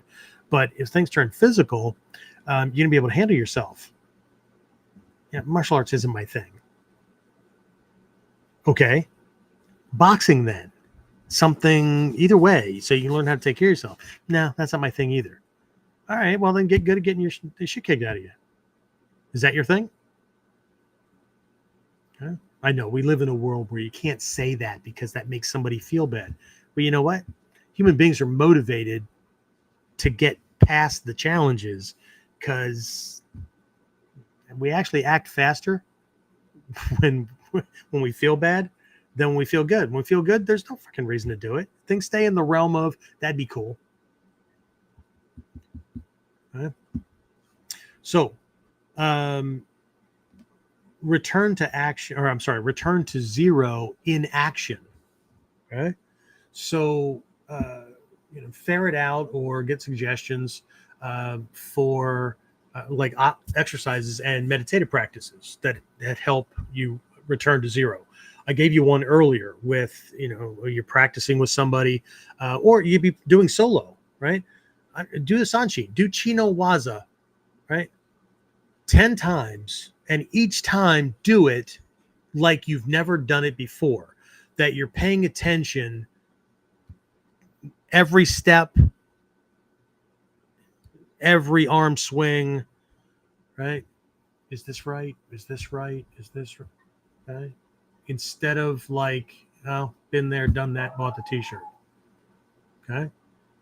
Every time you're having a conversation with somebody, every time you're just sitting, whatever, right? Focusing on the present moment. Letting go of past judgments. Approaching each task with fresh eyes. Or approaching each task as this needs to get done If it's something you do for a living, right? This is how I earn my paycheck. Because one of the false expectations people have is because they're paid for time, right? Oh, there's an hour gone. That's $15, $20, $250, whatever. Okay? What'd you produce in that amount of time? Because if you didn't produce anything, you stole money. How's that for a warrior perspective?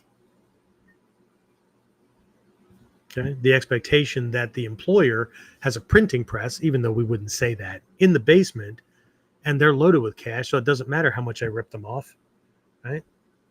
I work an hour, he owes me for an hour. No. Yeah, if you work for an hour and you produced stuff for an hour, I agree. If you were present in a location, that's getting paid just to exist. See, there was a period in our history. My grandmother told me about this when this whole changeover thing happened. She said the worst thing that ever happened was when they switched from productivity-based pay to time-based pay. And I got paid the same amount of money as the slacker working right next to me. Because nothing makes a person not want to work as hard than watching how easy it is to do just enough to not get fired and still feel good about myself. But maybe that was just me. Okay. So let's just wrap this up. Okay. So again, embracing the full potential of zero, right? I can't reiterate enough, right? The importance of balance when it comes to this. Okay. So I just want to close this out by reminding you that balance between compassion and discernment, right? Be good to yourself, right? So I can only do, I do the best I can, hopefully, right? With what I know and what I've learned. But if I'm aiming to be better, if I'm not aiming to be better, then I must assume what? Either I have no control over my life, that the powers that be have a thumb on me at all times, in which case I don't know why I would even bother trying to do anything like this system or any system that would make me better, because nothing I do would ever work. Or if there's no point in doing it, then I'm already God. Oh, I would never say that. Yeah, but see, people don't say it, but they act like it all the time. Okay? So, compassion and discernment are the two sides of the Taizokai mandala, right? It can be divided into three columns. One way to look at this thing, three columns. Okay. On one side, we've got the realm of compassion, but this is the heart side.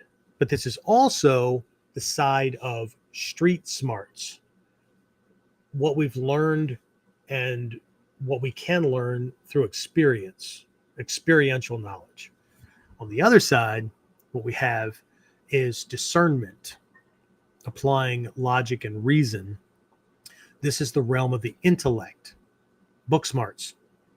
Okay? The column in the middle of the Taizokai mandala is Daikomyo Sai, Daikomyo, right? You have Shikin, Haramitsu, Daikomyo. Anybody familiar with that one? Shikin, Haramitsu, Daikomyo. Right? It's the opening and closing that we use in the Bujinkan. Right? The center is the realm of enlightenment or mastery or whatever. These two have to be in balance. Okay? Returning to zero isn't about being passive. It's about being fully present, adaptable, and able to act with awareness and wisdom. Okay? It's the ability to take whatever we have and do whatever we can with that. Okay? It's empowerment through conscious action. Okay? But only if we can see every moment as an opportunity to break free from old patterns, to return to zero, and to choose our response with clarity and purpose and not with habitual redundancy. Right? I love when people go, same shit, different day. Yep. Apparently so. Okay?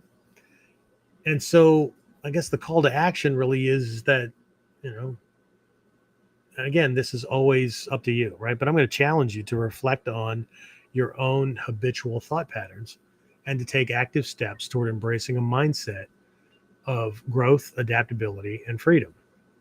Okay? But we have to start with ferret out these damn things, right? And become more mindfully aware of the things that have been planted within us that, without even knowing it, unconsciously, we have nurtured and grown. And now they're the things that, yeah, they make life comfortable because we do them all the time. We don't have to think as much. But they're also the things that will anchor you to your current state. And it truly will be same shit, different day, every day. Okay? So the core of this episode has been to teach that growth doesn't come from passive acceptance or blind compliance with cultural or social conditioning. Right? It comes from mindful awareness. It comes from discernment, and it comes from active transformation. Okay? And then, as a secondary part of the fixing of things, right? Returning to zero means not only letting go of old patterns, but embracing the full potential of the present moment, okay? Where anything is possible. Right? Assuming that things will be a certain way, assuming that things won't work, assuming that a task is menial and therefore I'm a slave to it um, because I'm doing it. Right? That's where the problem starts. Right? So, anyway, let's wrap this up. So, get back here. James, questions, comments, complaints. Look at that. James popped right up. He's not asleep or nothing.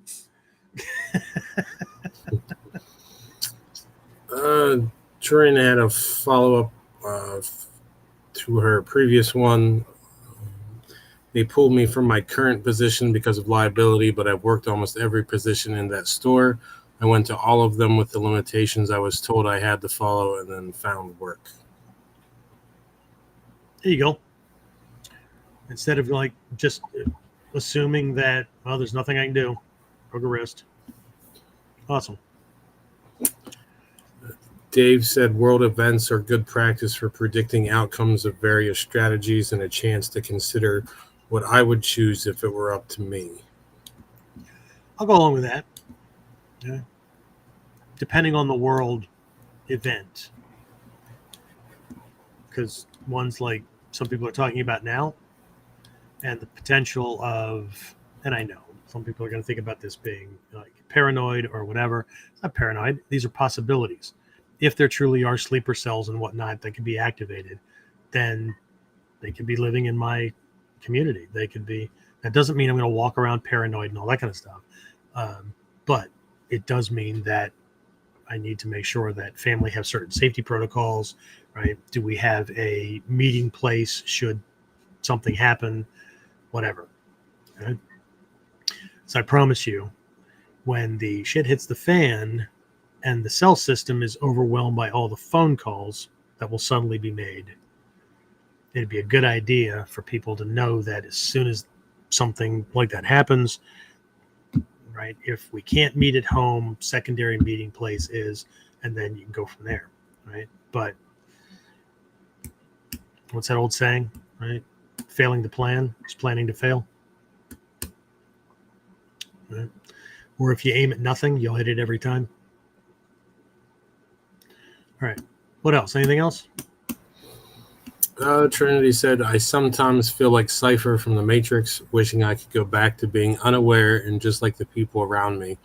I would be miserable, but ignorance is bliss. Unfortunately, ignorance only looks like bliss when we're already on the other side of it, but after we are, there's no going back. Yeah, I used to have those thoughts too. Eventually, you'll get over it.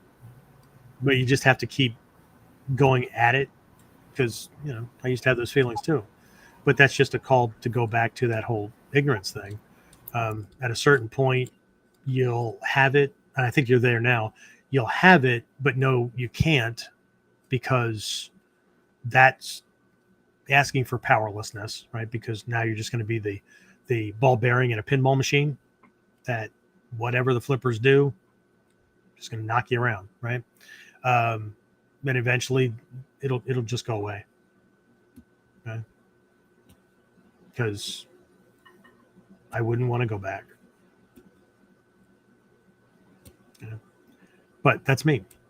But if you keep working at it, that whole thing, even the sometimes, it just goes away. What else, James? Looks like that was it. Okay, cool. So the dojo is getting closer. I would like to say that classes in a week, but it's up to code and whatnot. So looking at 2 weeks, hopefully not more than that, but we'll be back in. However, that being said, not going to happen this week because they're working on some walls and things like that in this area that goes back to the restroom and whatnot. So probably next week, Whiteboard Wednesday, we'll start back up, even if it's just kind of a temporary kind of setup and all that, but I'll be able to get back to that. And then we'll just keep moving from there. So as soon as we get everything else fired back up, we will have classes going. So I think that is what we have. Don't forget fall camp. The registration thing is almost set up. So fall camp is October 17th, 18th, and 19th of this year. Well,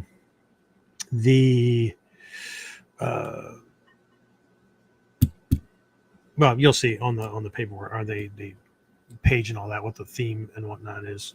But just as a general reference, universality of technique. And what I mean by that is there's a core set of principles that if you learn them, doesn't matter if you have a sword, staff, unarmed, whatever, right? They're the same. And so we're going to take a look at that across the board. But when you go to the page, you'll see there's stuff that's there. And then Daikomyosai, our New Year's kickoff kind of thing, is January 9th, 10th, and 11th of 2026. So we'll have that registration thing on first. I just need to get the fall camp thing set up so people can start registering. And I am on the lookout for folks who can do breakout sessions. Okay. All right. That's what I have. I will talk to everybody again next time. So, James, is that it? Nothing else? Trinity just said the call of neurocognitive homeostasis is strong. Oh, I was going to throw a word out to everybody that if they wanted to research this stuff, like, this is not ancient woo-woo stuff. Okay.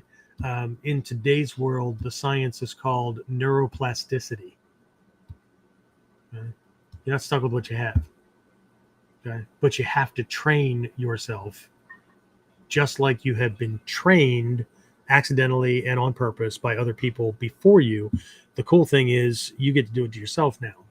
So the question is, right, you going to train your dragon, or are you going to continue to let the world train you, or are you just going to sit back in your big old comfy chair and surf the snooze button? You do you. All right. All right, that's it. I will talk to everybody again next time.